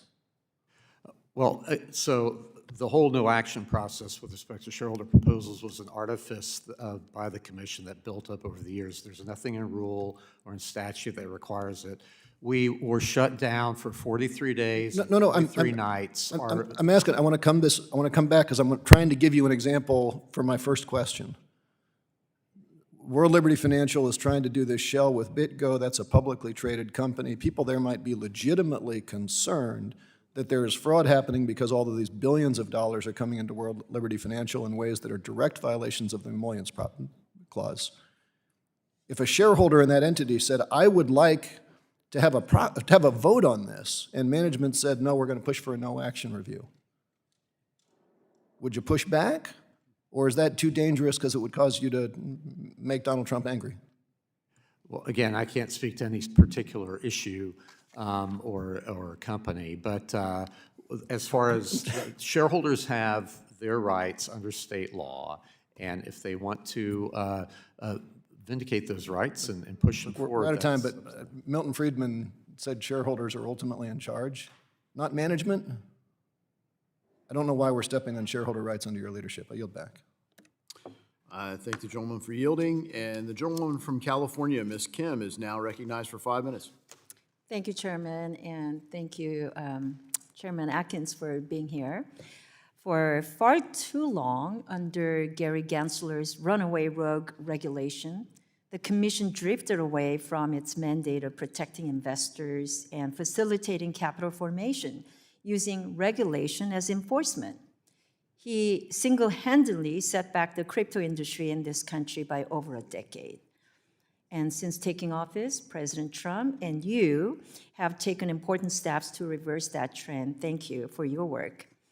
In Congress, we have worked hard to assist those efforts with the passage of the Genius Act, and now we must continue that work by getting the Clarity Act across the finish line. One way that the SEC has achieved that is through the Crypto Task Force and its focus on unlocking tokenization to promote innovation and efficiencies in our capital markets. So, can you provide a brief update on the efforts to unlock tokenization and the benefits tokenization promises to bring to the U.S. capital markets? Well, yes, well, thank you very much. Tokenization, I think, is a very important innovation that's coming about, and tokenized securities that can be traded on-chain, I think, has a future benefit just for the transparency that distributed ledger technology brings to the issue, and then the prospect for a T0 sort of payment versus delivery type of regime on-chain. So that can help de-risk the financial services industry by a lot. So we want to encourage that and then have rules around this that protect investors, protect issuers, and the other stakeholders in this whole effort. I know that one avenue we're exploring to unleash tokenization is the potential innovation exemption. So how is the Commission approaching this innovation exemption, and is there a timeline to issue that exemption? Well, we're planning to do that here this year, and so we're hoping that you all will, in Congress, will adopt the Clarity Act or whatever, however you do it, and then that arrives on the president's desk. But in the meantime, we're working apace, and this innovation exemption, I think, will be a good watershed. Sure. And one aspect of Crypto Task Force has been collecting industry feedback around topics such as tokenization. So how does the Commission plan to utilize the feedback that you collect on that issue from the Crypto Task Force? Yes, so well, we've done a number of roundtables, and we've received a lot of commentary coming in from all sorts of stakeholders in and around the digital asset industry. So we are distilling that and using that to help refine our what we will come out with respect to this innovation exemption. Okay. You know, outside of digital asset regulation, another area that you have charted the SEC in a more positive direction is regards to Form PF. So as you review Form PF, will the Commission consider a new rulemaking to return Form PF to its original FSOC-focused purpose? Absolutely. It's a joint rulemaking with the CFTC, and we have also been consulting with the Fed and Treasury, in this regard. Thank you. With the limited time that I have remaining, as you know, I've been working hard to provide regulatory relief to the Office of the Small Business Advocate by exempting it from the Paperwork Reduction Act. So would reducing onerous red tape like this provide the advocate with better information on the state of American small businesses? Well, I believe so, and that's obviously Congress has put that in statute as far as the Office of Small Business Advocate. So whatever may help the work of that office, I think, would be very helpful. Well, thank you very much. That's all I have for you today, and thanks for being with us. I yield back. Thank you, General Lady, for yielding. And the gentlewoman from Massachusetts, Ms. Presley, is now recognized for 5 minutes. Chair Atkins, I've read an article where you once said, quote, "The ultimate boss is the investor," unquote. Do you still stand by those words? As far as the markets go, that's definitely true. Well, I think we can all agree if bosses are to make good decisions, they need to have access to good data. Unfortunately, as the head of SEC, you are denying investors access to information. You're changing the rules that have been put in place by limiting what data is provided to investors and reducing how frequently data is provided to investors. Now, I've had colleagues across the aisle complain about information overload and, past bills. Colleagues so often, investors only have access to quote-unquote material information. The problem with that approach is that Republicans are arbitrarily choosing what information is material and immaterial to investors. Now, I've been on this committee 8 years since I arrived in Congress, and I know that investors care about a wide range of information, ranging from executive compensation to costly climate-related disasters like floods and fires. So I want to focus on diversity disclosure specifically. The SEC approved a rule that required public disclosure on the race and gender of board of directors. Now, this information was important to investors because study after study has confirmed that diversity is good for your bottom line. It is good for business. So can you explain why you believe investors shouldn't have access to this information? Investors should have access to material information, and I mean, in general, it comes down to the company's decision as to what they believe is material or not, and because again, it's for the reasonable investor, it's not for particular investors to as the rubric. That's the way the court has ruled. So anyway, so our rules are geared to the company, and it requires companies, issuers, to disclose material information to the public. And so, Well, I'm running, okay. Well, I'll reclaim my time. I just,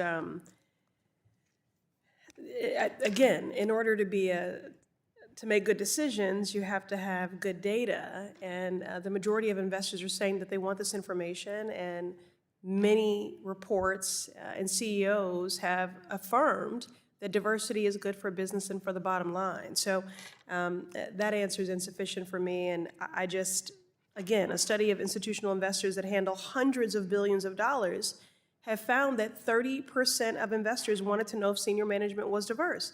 So that means roughly 1 out of 3 investors consider this information important. So I think that makes it material. Disclosures about board diversity, climate risk, use of AI are essential for investors to make smart decisions. After all, in your words, the investors are the ultimate boss. So to reiterate, bosses need data to make decisions. Now, that's why I am reintroducing the Greater Supervision and Banking Act, or GSIB, to mandate disclosures by the biggest banks, Bank of America, Wells Fargo, JP Morgan Chase, Goldman Sachs, and others. Investors and consumers alike deserve to know how these institutions are impacting climate change, how that's increasing costs and deadly natural disasters. Investors deserve to know whether these banks are rewarding themselves with large executive bonuses. And investors deserve to know that the board of directors at these companies represent them and their interests. They deserve it and they want to know. Chair Atkins, can you commit to finding a way to ensure this information is available to investors when 1 out of 3 say this is what they want? Can I count on your partnership? Well, again, so the court has held that information is material, All right, not depending on what the proclivities of one or another. Okay, I got it. You're sticking to it. I was, Chair Atkins, I'm trying to give you a win here. You don't have a stellar reputation on this front. The 2008 Great Recession, when you were first a commissioner at the SEC. But we don't have to go back decades. I mean, just a few years ago, you were advising FTX when that company collapsed. So I really saw this as an opportunity for partnership, for you to redeem yourself there, Mr. Chair. I was trying to give you an easy alley-oop. I do believe we need fair, orderly, and efficient markets, and the American people deserve that instead of another global financial crisis. I yield back. I thank the gentlelady for yielding. The gentleman from South Carolina, Mr. Timmons, is now recognized for 5 minutes. Thank you, Mr. Chairman. Chairman Atkins, it is good to see you, and thank you for appearing before the committee. I appreciate your engagement with Congress as we work to restore a regulatory framework that supports competitive capital markets and long-term economic growth. After several years of rapid expansion in the SEC rulebook, it is encouraging to hear you mention that some regulations have become bloated and, in certain cases, obstacles to capital formation. You've indicated that the Commission is now focused on reducing unnecessary compliance burdens while preserving strong investor protections. I agree with that goal and want to begin by discussing how the Commission is addressing recent rulemakings that impose significant costs with limited benefits. One example is the 2023 Fund Names Rule Amendments, which the SEC estimated would affect roughly 66% of funds and add substantial compliance and operational costs, ultimately borne by American savers. So my question is this: consistent with your goal of reducing unnecessary burdens, how is the Commission or its staff reviewing or addressing these prior rulemaking excesses, and what principles are guiding your approach to recalibrating rules that may have gone too far? Well, we're undertaking that in all of our divisions with respect to reviewing old rules, and in particular the Corporation Finance Division, with respect to Reg SK, which is kind of the bedrock of corporate disclosure. But you've named others as well with respect to mutual funds and whatnot. So all of those add costs to investors. Ultimately, they bear the cost, and so we have to have it's good to have a retrospective view of that to weed out things that are not really fit for purpose. Thank you for that. Let me now turn to public company disclosure and capital formation. I understand that last year the Commission received a proposal from a U.S. stock exchange requesting that the SEC initiate a rulemaking to allow for optional semi-annual reporting for public companies. The goal was to reduce reporting burdens and short-term market pressure while fully preserving material disclosures for investors. This proposal closely mirrors what President Trump called for last fall as a part of a broader effort to spur initial public offering activity and encourage more companies to access our public markets. At a time when fewer firms are going public and staying public, it is worth examining whether our disclosure framework has become overly focused on short-term results at the expense of long-term growth. Can you share how the Commission is thinking about potential changes to the public company reporting framework, including possible approaches to reducing short-term reporting burdens? Yes, well, I've announced that we're looking at that. This debate has been going for now a few decades. The requirement started out as annual reporting up until 1955 when it went to semi-annual, and then in 1970 went to quarterly, and then the UK, which kind of followed suit with us, changed back to semi-annual in 2014. So we're looking at all of this. I'm agnostic on this. We want to hear comments from people as to what's the best. We were considering doing this for smaller companies where perhaps semi-annual might be more appropriate for them. But we'll be seeking comment on all of this. I think if the shareholders are in favor of it, it should be considered and maybe even create a larger burden, maybe a 2/3 burden to achieve it. But I think it's worth looking at. Thank you. Finally, I want to turn to venture capital and regional access to funding. When we talk about venture capital, it often seems like the conversation is limited to companies in New York, California, and Massachusetts. In fact, data from Carta shows that in 2024, California alone captured nearly half of all VC investment in the U.S. Meanwhile, entrepreneurs in my district and across the other 47 states continue to struggle to raise venture capital. So do you agree that the lack of geographic diversity in VC funding is a problem? Well, I know there is a difference in the distribution across the country, and what the causes are, I'm not sure, but... Well, one way to address this challenge is through my bill, H.R. 4431, which is part of the Bipartisan Invest Act. The bill modernizes the definition of a qualifying VC fund under Section 3C1 of the Investment Company Act by increasing the beneficial owner limit from 250 to 500 and raising the capital cap from $10 million to $50 million. These targeted common sense updates would expand access to capital for startups outside traditional financial hubs while preserving strong investor protections. Thank you. I yield back. Thank the gentleman for yielding. The gentleman from New Jersey, Mr. Gottheimer, is now recognized for 5 minutes. Thank you, Mr. Chairman and Ranking Member. Chairman, thank you so much for being here. On August 2025, executive order aims to increase access to, and I quote, competitive returns and asset diversification necessary for everyday Americans to secure a dignified, comfortable retirement.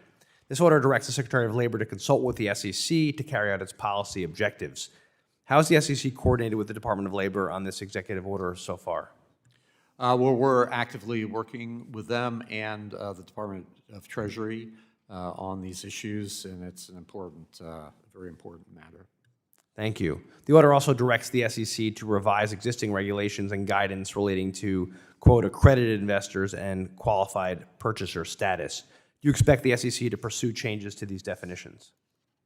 We'll certainly look at them and see whether they need adjusting given passage of time, and there's a lot of, obviously, a lot of different ideas as far as what's an appropriate way to decide who's accredited and who's not. Thank you. Switching gears a little bit, there's been much discussion about the SEC's forthcoming digital asset innovation exemption. You've said that this exemption will, quote, allow registrants and non-registrants to quickly go to market with new business models and services that do not neatly fit within our existing rules and regulations. Just yesterday, the founder of the SafeMoon token was sentenced to 8 years in prison for conspiracy to commit securities fraud, and new services like Pump.Fun make it very easy to launch tokens backed by absolutely nothing. I believe we need clear guardrails and rules of the road for digital asset innovation to flourish in the United States, but we also have to have strong consumer protections. Can you discuss the timing and scope of the innovation exemption and how you're building consumer protections into it?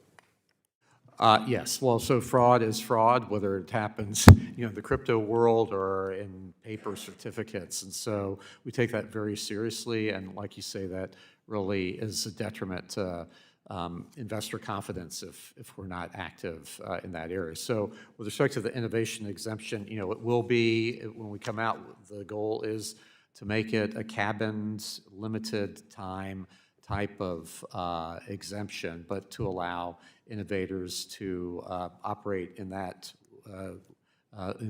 within those limits and under supervision. But you're concerned, like I am, about these tokens backed by nothing, like these Pump.Fun type things, right?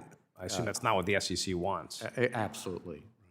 Okay, I think it's very important we keep an eye on that. Obviously, we want innovation, but we also don't want scam artists out there and hucksters pushing stuff online, and I think we have to be very careful about that. The SEC has rightly been spending a lot of time and attention on digital assets, but there are many other opportunities for updating and modernization. Electronic record-keeping rules, e-delivery, cross-trading, form PF reporting for private funds, co-investment by open-end mutual funds, and many other areas are ripe, in my opinion, for modernization. Are these initiatives in your SEC still getting appropriate attention? How do you and your staff prioritize them, and how are you thinking about them? Well, we have a lot on our plate, obviously, but I'm really very pleasantly surprised coming back to the SEC how gung-ho the staff is and all the divisions to dive into these. I think we've restored confidence in the morale of the agency, and people are leaning into it. Yeah, and I think the modernization piece is key, right? I think there's a lot of opportunity to do it. I appreciate that you've previously recognized that tokenized securities are and will continue to be securities. Would you agree that market-making activity of tokenized securities should be treated in similar manner to traditional financial market-making activity? Yeah, well, those are those big issues of how to adjust the rules to deal with a new reality. But we definitely are looking in to that in our trading and markets area, and we've been having roundtables, in this regard, and working obviously with the CFTC on it as well. Thank you. Digital asset market actors consistently tell us that regulatory fragmentation between the SEC and CFTC creates uncertainty, discourages responsible innovation, and drives activity offshore. I appreciate the steps you've been taking in the CFTC to harmonize definitions and disclosure standards and supervisory expectations to reduce regulatory fragmentation. Can you discuss some of the challenges that market actors face navigating across conflicting regulatory frameworks? Yeah, well, I like to use an analogy of SEC, CFTC, two fortresses with a no man's land in between. So traditionally, that field there, that no man's land, is littered with the bodies of would-be products that could never really make it through that gauntlet. So we are, out to change that and to work in harmony. Thank you so much. I yield back. Thank the gentleman for yielding. I now recognize myself for 5 minutes for questions. Chairman Atkins, thank you for being here, and thank you for your leadership at the SEC and an effort to restore the Securities and Exchange Commission to its statutory mission, protecting investors, maintaining fair and efficient markets, and facilitating capital formation in the United States. For too long, market participants, particularly in emerging and innovative sectors, have faced uncertainty driven by enforcement actions that have effectively substituted for policymaking and avoidance of rulemaking for areas where you could provide clarity. That approach undermined due process, chilled innovation, and drove investors out of sectors that they were interested in because of the uncertainty around capital formation. Your public commitment to moving away from regulation by enforcement and toward transparent rules-based frameworks is a welcome shift. Thank you. So we saw former Chair Gensler seek to expand the SEC's jurisdiction over non-security digital assets for years.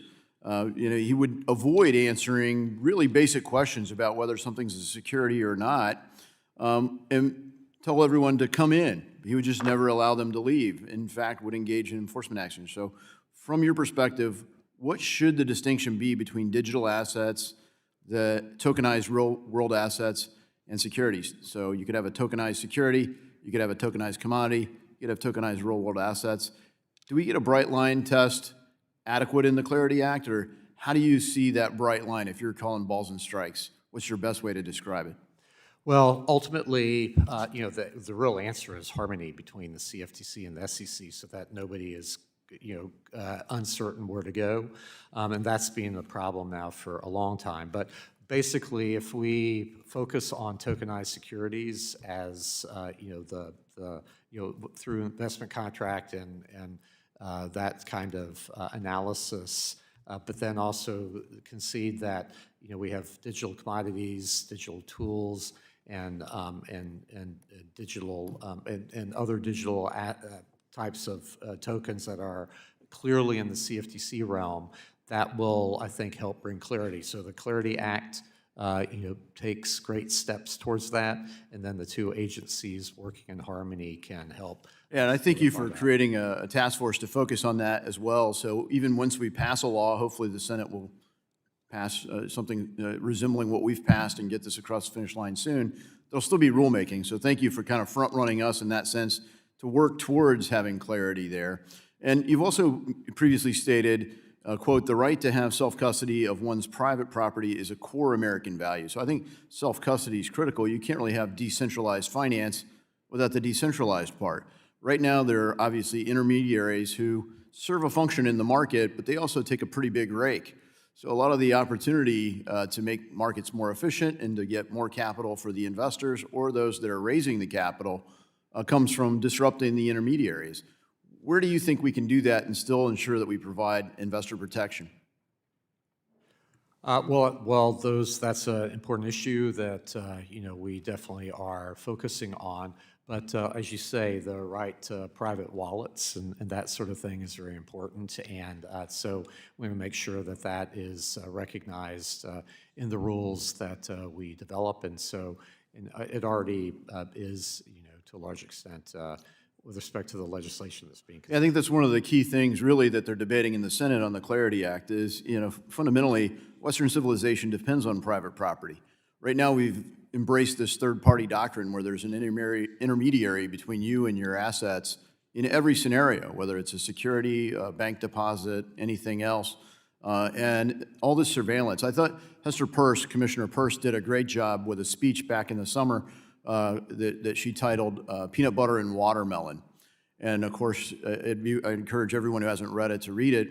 But, the point is that a party phone line where the operator had to connect two parties referenced, "Oh, I know your grandpa's the guy that used to put peanut butter on watermelon." Well, that's an awkward thing. I just asked to be connected to my, my grandpa. And so there's always this intermediary there. And the technology's there for us to do it. I think we can do it with good investor protections. I really hope the Senate works through the issues in the Clarity Act, and we've continued to work with them. But I think the crux of it really comes down to self-custody. Because at the end of the day, if you always have to have an intermediary between your assets and yourself, you don't really control your own private property. And that's a radical shift in Western civilization. I will have questions for the record. My time's expired, and I yield. I now recognize the gentlewoman from Texas, Ms. Garcia, for 5 minutes. Thank you, Mr. Chairman. And Mr. Atkins, I wanted to start by just reminding us that on December 11th, the president said that affordability was a hoax, that it was made up by Democrats. And then recently in January, he says that Democrats don't talk about it anymore, that it's all solved. Do you think affordability is a hoax? Just yes or no? I'm trying to address affordability through the... Sure, just a yes or no. Is affordability a hoax? Well, I don't know if hoax or not, but it's something that we need to be... Why is it so hard to say yes or no? You're the head of the SEC, you're a lawyer, you're well-trained, you've dealt with these issues. You're talking about affordability. You're talking about hoaxes all the time? No, well, I mean, so I'm focused on the reality of the situation. So is it a hoax or not? I think that that affordability is an important issue that we need to address. So you refuse to answer. All right, well, let's move on. Because the SEC canon of ethics states that the SEC is an independent agency, and in performing their duties, members should exhibit a spirit of firm independence and reject any effort by representatives of the executive or legislative branches to affect their independent determination of any matter being considered by this commission, end quote. Yes or no, again, yes or no, do you agree that the SEC is an independent agency? Yes, it's defined that way in the statute. No, but do you believe, I mean, we could all read a statute, you're a lawyer, I'm a lawyer, but do you believe that it is an independent agency? If Congress calls it that, then that's it. But I'm asking you if you think it is, sir, not what Congress thinks or not what the statement says, because obviously I read it. Right, and well, as you read, it's independence of mind, independence of thought. So again, you refuse to answer. Yes or no, has the president, his family, members of his cabinet or staff in the White House, have they ever asked or implied that you propose or implement a certain policy? Have they, could you repeat that again? Sorry. Well, yes or no, Has the president, his family, members of his cabinet, or staff in the White House ever asked or implied that you propose or implement a certain policy? The president's issued executive orders, so that could So is that a arguably yes? fall under what you just said. So is that a yes? He's issued executive orders. Is that a and yes, so sir? So why do you refuse to just say a simple yes or no? It's not susceptible to a yes or no answer. So Well, as a lawyer, I think, I'm offended that you wouldn't respond. Yes or no, has the president, his family, members of his cabinet or staff in his White House ever asked that you take or decline any enforcement action? no. No? Great, we finally got an answer. How regularly do you consult with the president, his staff, his family, or members of his cabinet? Sorry, say that again. Well, let me try to be louder. How regularly do you consult with the president, his staff, his family, or members of his cabinet? I talk to people at the White House and in the cabinet a lot, so I would say that's pretty regular. But do you consult with them on any of the operations or doings of the commission? No. No? Can you commit here today that for every decision you make as SEC chair, you ultimately will make that decision yourself, free from outside pressures or influence from this administration? Oh, absolutely. Well, good. We finally got some answers. Now, let me ask you about I want to follow up on Mr. Lynch's questions. You've dismissed 2, 4, 6, about 8 cases. Coinbase, Binance, Gemini Trust, Ripple, Kraken, Consensus, American Crypto, Fed, Undue Finance. On what basis did you dismiss those cases? Well, in general, it had to do with questions about registration and that sort of thing that was left over from the last administration. I'm not understanding what kind of registration. Do you think the prior Section administration 5. filed frivolous lawsuits? Section 5. So Do you think the previous SEC has a administration very filed mixed- frivolous lawsuits? The SEC has a very mixed record on these, and we are trying to clarify those rules along with Does this what you are protect doing. investors in any way by dismissing these cases? Those cases all have flaws and were dismissed. Looks like you're not really wanting to give me any details, so we'll follow up in writing. What about the closed investigations? Robinhood Gentlelady's Crypto, time has OpenSea, Unimus expired. Labs, Crypto.com, Fuse Crypto, and Depository Gentlelady's Trust time Company. has expired. I would encourage you to submit the questions for I the will, record. and I will now recognize the submit all the gentleman from questions Tennessee, you refused to Mr. answer. Rose, for Thank 5 you, minutes. Mr. Chairman. Mr. Rose is recognized. Thank you, Chairman Davidson, and thanks to Chairman Hill and Ranking Member Waters for holding this important hearing, and thank you, Chairman Atkins, for joining us today. My colleagues on the other side are citing press releases and enforcement actions brought by the former chair with large stated monetary penalties that the commission did not ever collect. Chairman Atkins, given that it's a new day at the SEC, what is your enforcement philosophy on returning the SEC to its core mission? Well, thank you, Congressman. We are focused on going back to basics, and as you know, is in our mission, so to build fair, orderly, and efficient markets and investor protection and capital formation. Those are the 3 pillars. And so we are calibrating our enforcement efforts to that, so no more sort of gotcha types of things, no regulation through enforcement. We're focused on, as we go about our rulemaking, to have it through notice and comment rulemaking, and regular order is to be returned. And so with respect to enforcement, I take very seriously that investor protection mandate that we have, and to go combat fraud out there in the marketplace, not chasing numbers and not chasing things that are not at that core.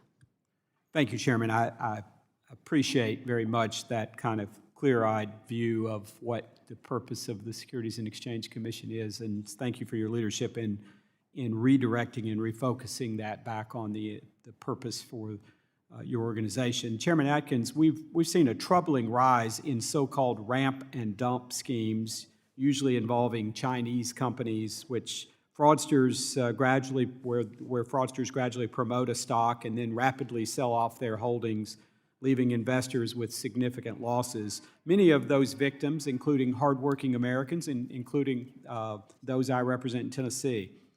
Given that the SEC can only suspend trading in such securities for up to 10 days, what additional tools does the Commission have to counter these manipulative schemes beyond that limited window? And could you also speak to the role the exchanges play in detecting and preventing this kind of fraud, and whether there are steps Congress and policymakers here could take to better support the SEC's efforts to protect investors here at home? Yeah, well, thank you for that. But yes, under Section 12 of the Securities Exchange Act, our role is limited. So we have as you mentioned, we can stop trading for up to 10 days. And so we've done that in 13 companies. And the most recent one, the 14th, we stopped trading it was on the New York Stock Exchange, American Stock Exchange, for 1 day. And then the stock exchange took over from us after that to investigate that. So these particular schemes, can really be very costly for investors. So, but beyond that, we can only delist a company if they haven't kept up with their registrations and up-to-date filings and that sort of thing. So it really is incumbent on the exchanges, the SROs, to police their markets, and so we're working with them to try to ensure that happens. And Chairman, I congratulate you on the great staff that you've been assembling, and I know they serve you well. The SEC's organizational chart shows a large number of offices and divisions, many of which have closely related functions, as well as a significant number reporting directly to the chair. I suspect you're painfully aware of that. Is the Commission considering ways to improve efficiency and coordination, perhaps by better aligning related offices and streamlining the number of direct reports to the chair?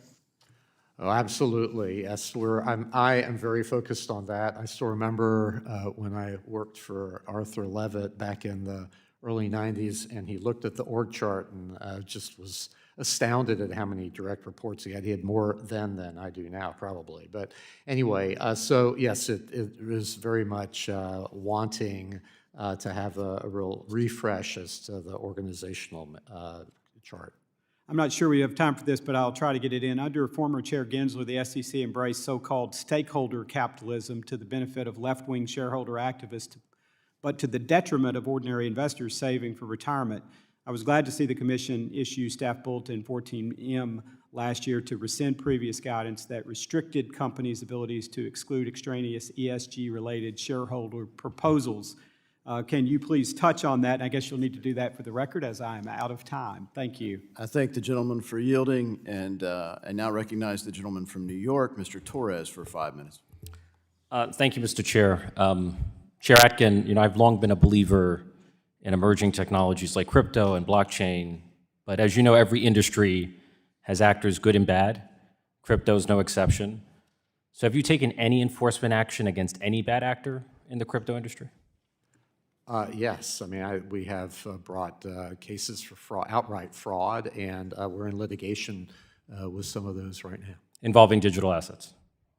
Involving digital assets, one actually up in your city, or up in New York. Understood.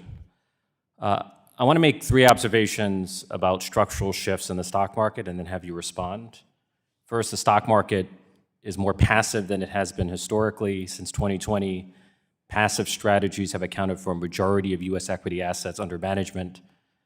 Second, the stock market is more concentrated than it has been historically. The top 10 account for 40% of the S&P 500's market cap, about a third of the S&P 500's total earnings, and about a majority or near majority of the S&P 500's earnings growth.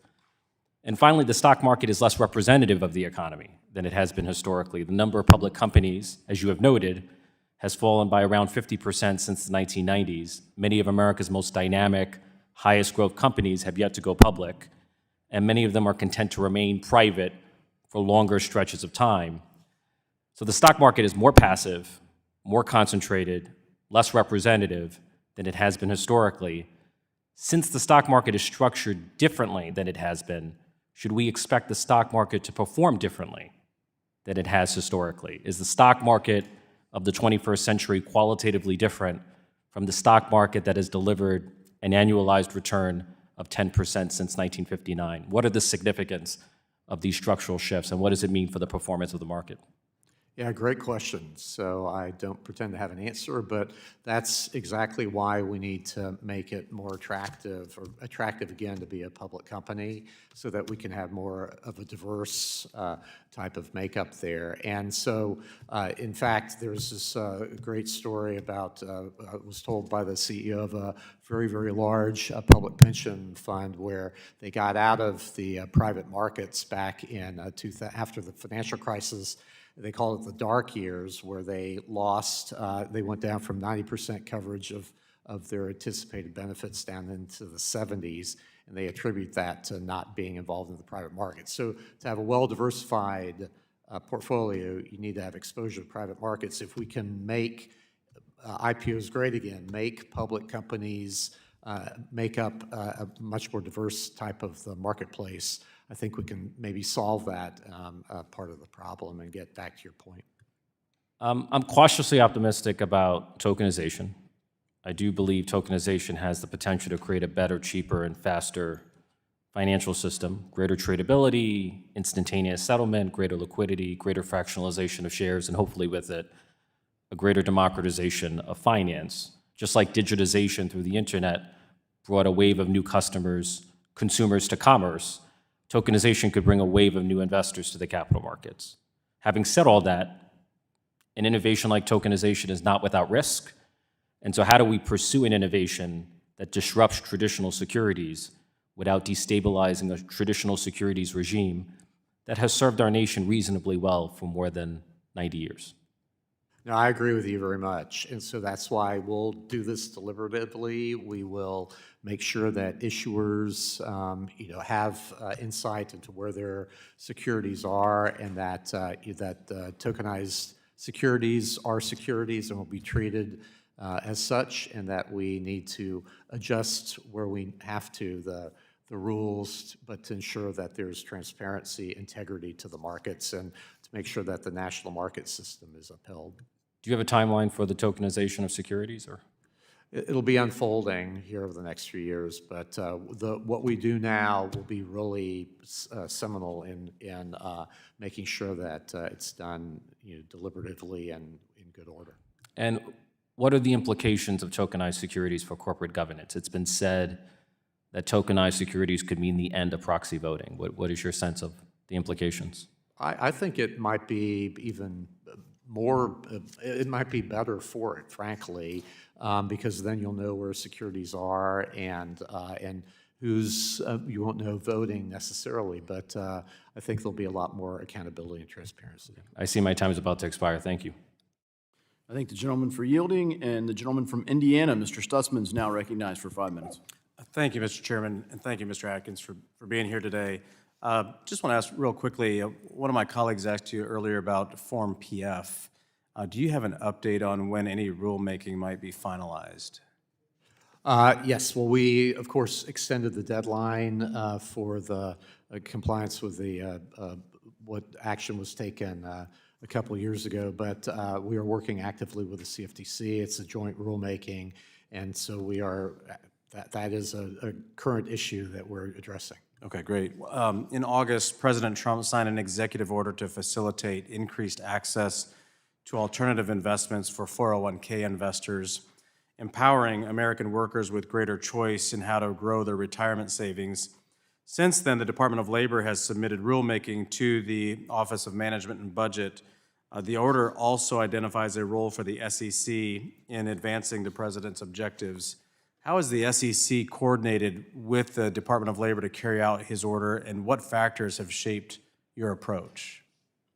Well, we are actively collaborating with them, and especially EBSA, and we're also working with the Department of the Treasury on this, and we've met, the staffs have been in active collaboration, and also I've met with the Secretary of Labor and the Deputy, and also, of course, talked to the people at Treasury as well, including the Secretary. So this is an important issue and has to be done correctly, and there need to be guardrails around it because as an investor in the private markets over many years, I know the good, the bad, and the ugly there. And so we need to make sure that we are addressing this properly. But as I just mentioned, Mr. Torres there, that there's one cannot necessarily have a balanced portfolio in this current market without having exposure to the private markets. And in fact, many ordinary employees already do, through their pension funds, have exposure to the private market. So why not extend it to 401ks? So the executive order also directs the SEC to consider parallel reforms to facilitate increased access to alternative investments, including revisions to existing guidance relating to accredited investor and qualified purchaser status. Do you expect the SEC to pursue changes to those definitions? And are there any other potential changes or reforms that Congress should consider to enhance investor access to alternative investments? Well, I've been in and out of the SEC now for about 36 years, and so this issue comes, it's like Groundhog Day over and over and over, because it is a very, it's a bit, it just needs addressing and updating, but because the lines that are being drawn, why should a professor of economics who makes $100,000 a year not be an accredited investor, but somebody who just, is a teenager or so who's inherited some wealth and becomes an accredited investor? So that, doesn't make a lot of sense on its face. So we're exploring alternatives to the current situation. Great, thank you. I know they called votes. I don't have any yes or no questions for you, unfortunately, so I'll yield back. Thank the gentleman for yielding. Pursuant to the previous order, I declare the committee in recess, subject to the call of the chairman. We will reconvene immediately following floor votes. Chairman Atkins does have a hard stop at 1:15, so we'll try to get back as quickly as possible to squeeze in as many member questions as possible. So the committee stands in recess.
The committee will now come to order.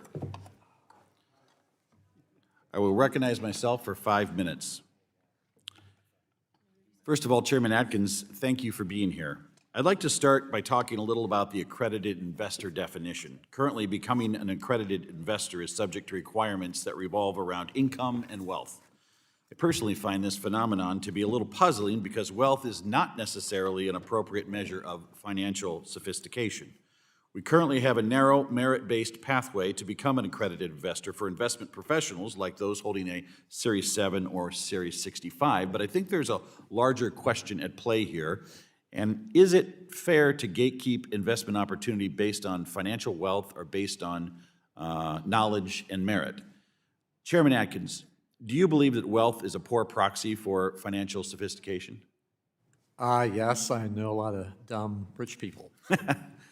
My legislation, the Equal Opportunity for All Investors Act, which is also a provision within the INVEST Act, creates a new pathway to become an accredited investor through an examination created by the SEC and administered by FINRA. This will certainly open the door further for knowledgeable people to get access to sophisticated investments, and if understood properly, can open the door for them to earn higher returns.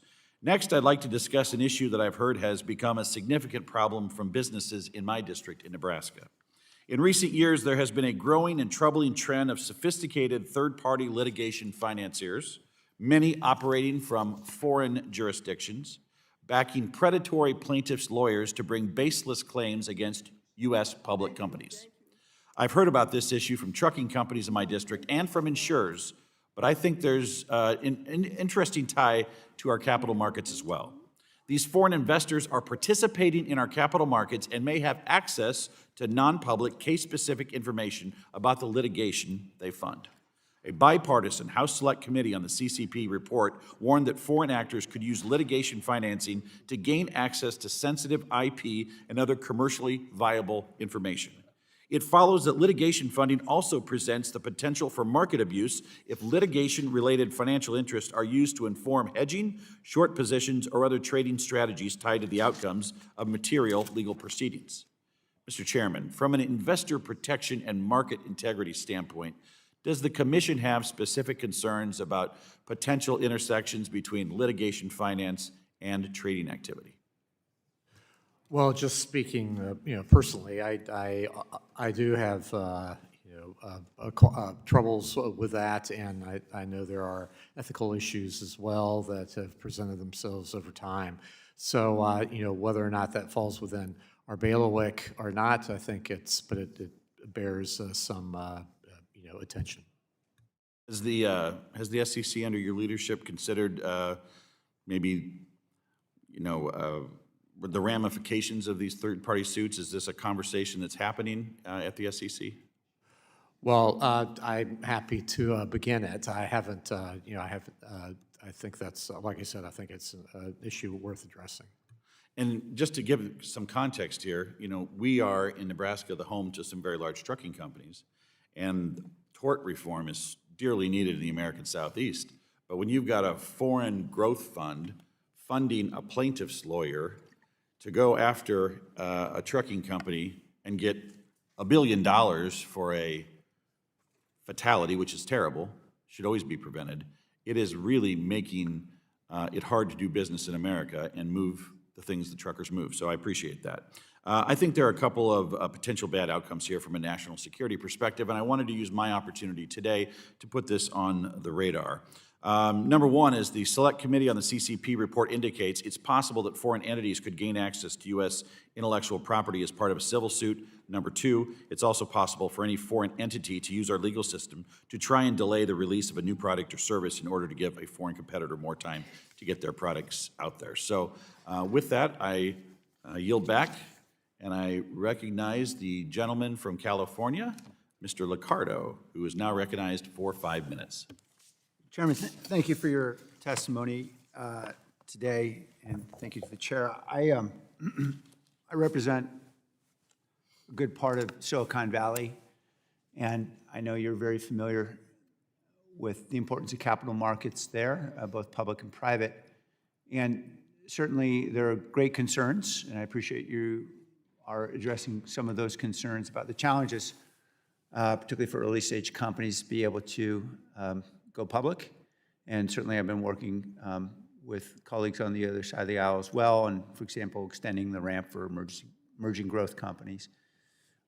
And I appreciate there are other things you've mentioned in your testimony, particularly about tying materiality more tightly to disclosures and other things that might reduce some of the burdens of going public. I wanted to shift, though, to the other part of that, the phenomenon that we're seeing, which is this massive shift, at least in the percentage of total investment from public markets to private markets, and the massive growth we've seen in private equity in particular, and now increasingly exposing retail investors to private equity and secondary markets. And I know there are many folks in Silicon Valley who themselves are quite sophisticated. They might be, at Kleiner Perkins, for example, but are very concerned about the transparency and, frankly, investor protection as we're starting to widen access to private equity. Is there anything that the SEC is considering or might consider to improve transparency and protect investors who are increasingly getting into those secondary markets? Well, thank you. Well, it's a very important issue, and I take it very seriously that, as we deliberate over, how to allow, more access to the private markets, which have their own kind of special, qualities and whatnot that are hugely different than the public markets. We need to do this deliberatively with good guardrails. And so we, the Department of Labor and Treasury, are very much focused on, that aspect of investor protection. But as I mentioned earlier in the hearing here, that, it is because of the way the public markets have developed and how we have half the number of public companies as we had 30 years ago. We are now, the United States is, fully 50% of the world's capitalization, equity capitalization. So everything is spread among fewer companies, obviously, but we have really strong, robust private markets as well. But there are a lot of, buyer beware issues there in the private markets where, that we need to make sure that we're not just, opening up, retail investors to something that they're not necessarily ready for or aware of all the pitfalls. So a lot has to rest on the trustees and the other, people who are managing 401k funds. So we have to really make sure that they are aware and that we set up parameters around which they may, put their beneficiaries' money into markets that are not public. I appreciate that. As we're thinking about that significant shift from public to private, should we be concerning Congress? Are there particular actions we should be taking to try to redirect that percentage in some way to encourage more of those capital dollars in the more transparent public markets?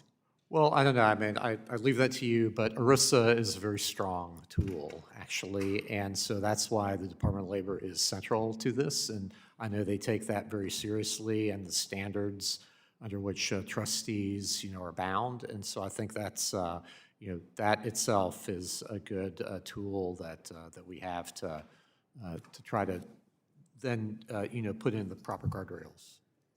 Thank you. I yield.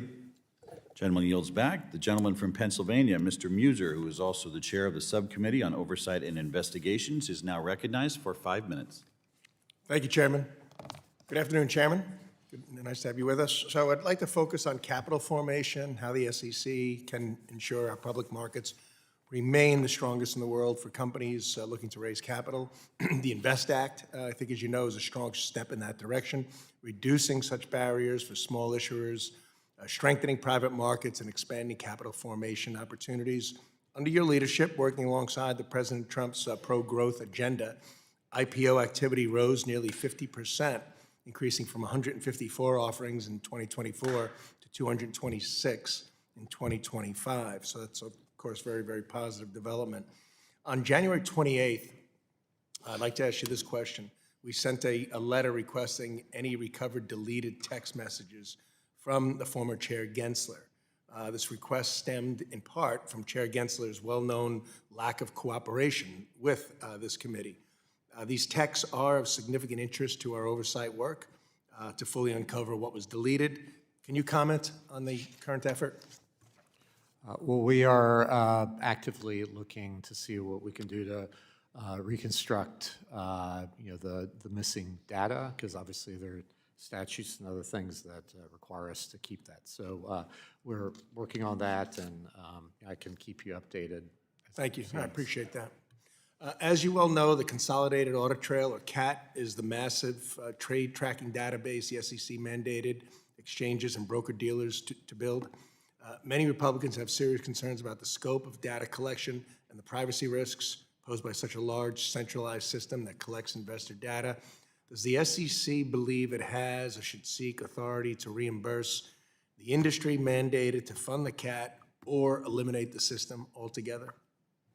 We're actively working with the members of the CAT committee and to try to right-size it. And then we have a lot of issues that need to be addressed, and so we will be we're actively working on this, and ultimately we'll be talking perhaps to the appropriators about some of these issues. Okay, thank you. And I appreciate your response to my letter on the 2023 money market fund rule. You noted the staff is working with industry, particularly on liquidity fees and institutional prime funds. Based on what you've seen so far, do you believe those concerns warrant reopening, rewriting, or eliminating portions of the 2023 rule? Well, all these things are open. The market's changed a lot, and I have my concerns about some of those, some of the aspects of that rule, with respect to the markets and the funds. So yes, we're looking at all of these issues. All right, appreciate that as well. Crowdfunding is a critical way for early stage businesses, as you well know, to raise capital from their neighbors, friends, families. Unfortunately, small issuers are hit with onerous financial disclosure requirements as soon as they raise over $100,000. Do you agree we need to remove crowdfunding barriers for small issuers? Absolutely. Great. And I'm glad you agree, because my legislation, the Access Act, does exactly this, which was included in the Invest Act. So that's good to hear. You've stated before that you want to make IPOs great again. Exchanges I meet with say this year, minus a disruption during the government shutdown, has been terrific for IPOs. How have you achieved this success? Well, I think part of it is just change of tone, frankly, and to tell people that we are out to try to make it attractive again to be public, and that we're serious about it. And so the three pillars that I mentioned earlier about trying to right-size and modernize, rationalize the disclosure framework. Second is to focus on litigation reform, that through the few ways that I have in my toolbox to do that. And then third is to focus on weaponization of the corporate governance apparatus. And so through those, this might be at the margins, but I think just that tone, has been able to, attract people and increase interest. And so we will continue that. And as we put points on the board, as we come out with proposed rules and then ultimately finalize them, I think that'll help do it as well. And if there's anything within that or in anything that you're working on that you recommend us to codify, we would very much appreciate your guidance and suggestions. Okay. Thank you, Chairman. I yield back, Mr. Chairman. Gentleman yields back. The gentlewoman from Michigan, Ms. Tlaib, is now recognized for 5 minutes. Thank you so much, Mr. Chair.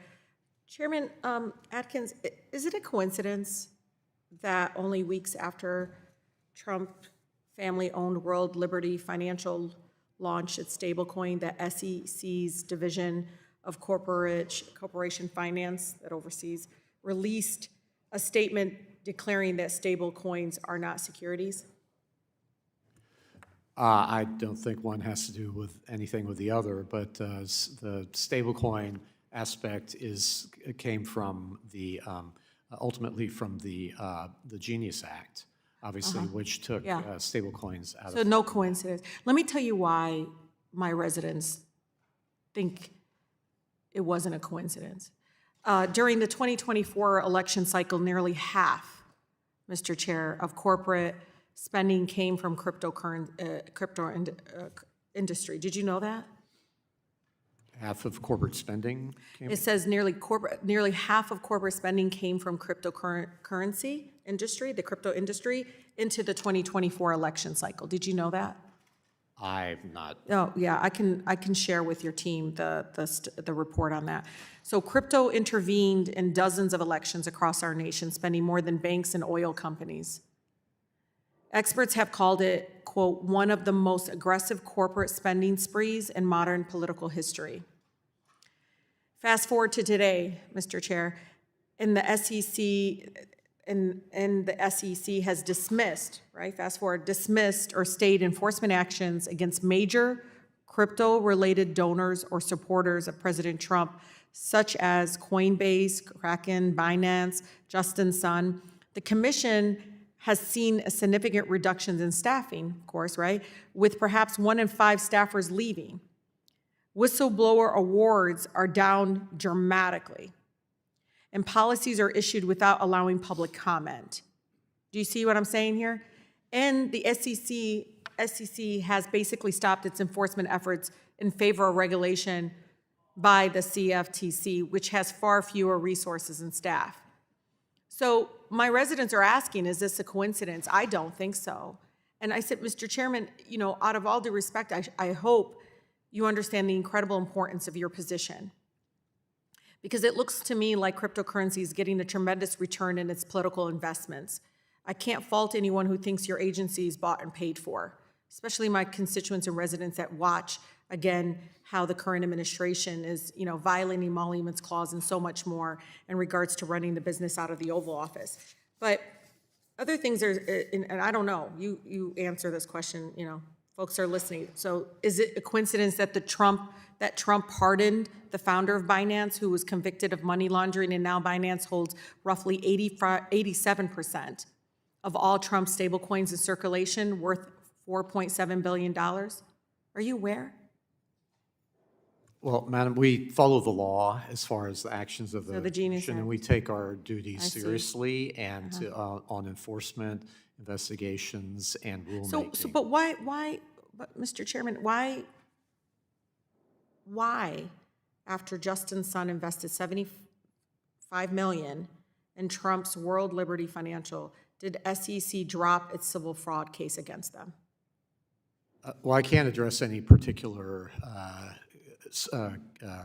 You just dropped matter. not enough evidence? I can't address any particular matter, but especially ones that are still under No, consideration you dropped the and case. investigation. It's done. You said there's no fraud. Not completely. So anyway, Not we completely? Oh, dropped. that's good news. We dropped the registration issue, which I think is a red herring from the previous administration. Okay, so another one. Months after the firm tied to the Emirati royal family purchased 49% stake in World Liberty Financial, and just for folks to understand, Trump's World Liberty Financial, worth $500 million, the Trump admin then allowed the UAE to purchase 35,000 highly valued AI chips. Did you know that one? Again, I can't speak to any. Oh, it just smells funny. Is that, people still say that, right? No? I don't know, it just looks very suspicious. And it doesn't give us a lot of faith that you guys are not being influenced by the Trump administration's World Liberty Financial investments. It just, Mr. Chairman, I understand, but all these dropping of cases and everything just poof out of the window. It doesn't look right. Well, Gentlelady's time has expired. I'd like to thank Chairman Atkins for his testimony today. Without objection, all members will have 5 legislative days to submit additional written questions for the witness to the chair. The questions will be forwarded to the witness for his response. Chairman Atkins, please respond no later than March 18th, 2026. This hearing is adjourned.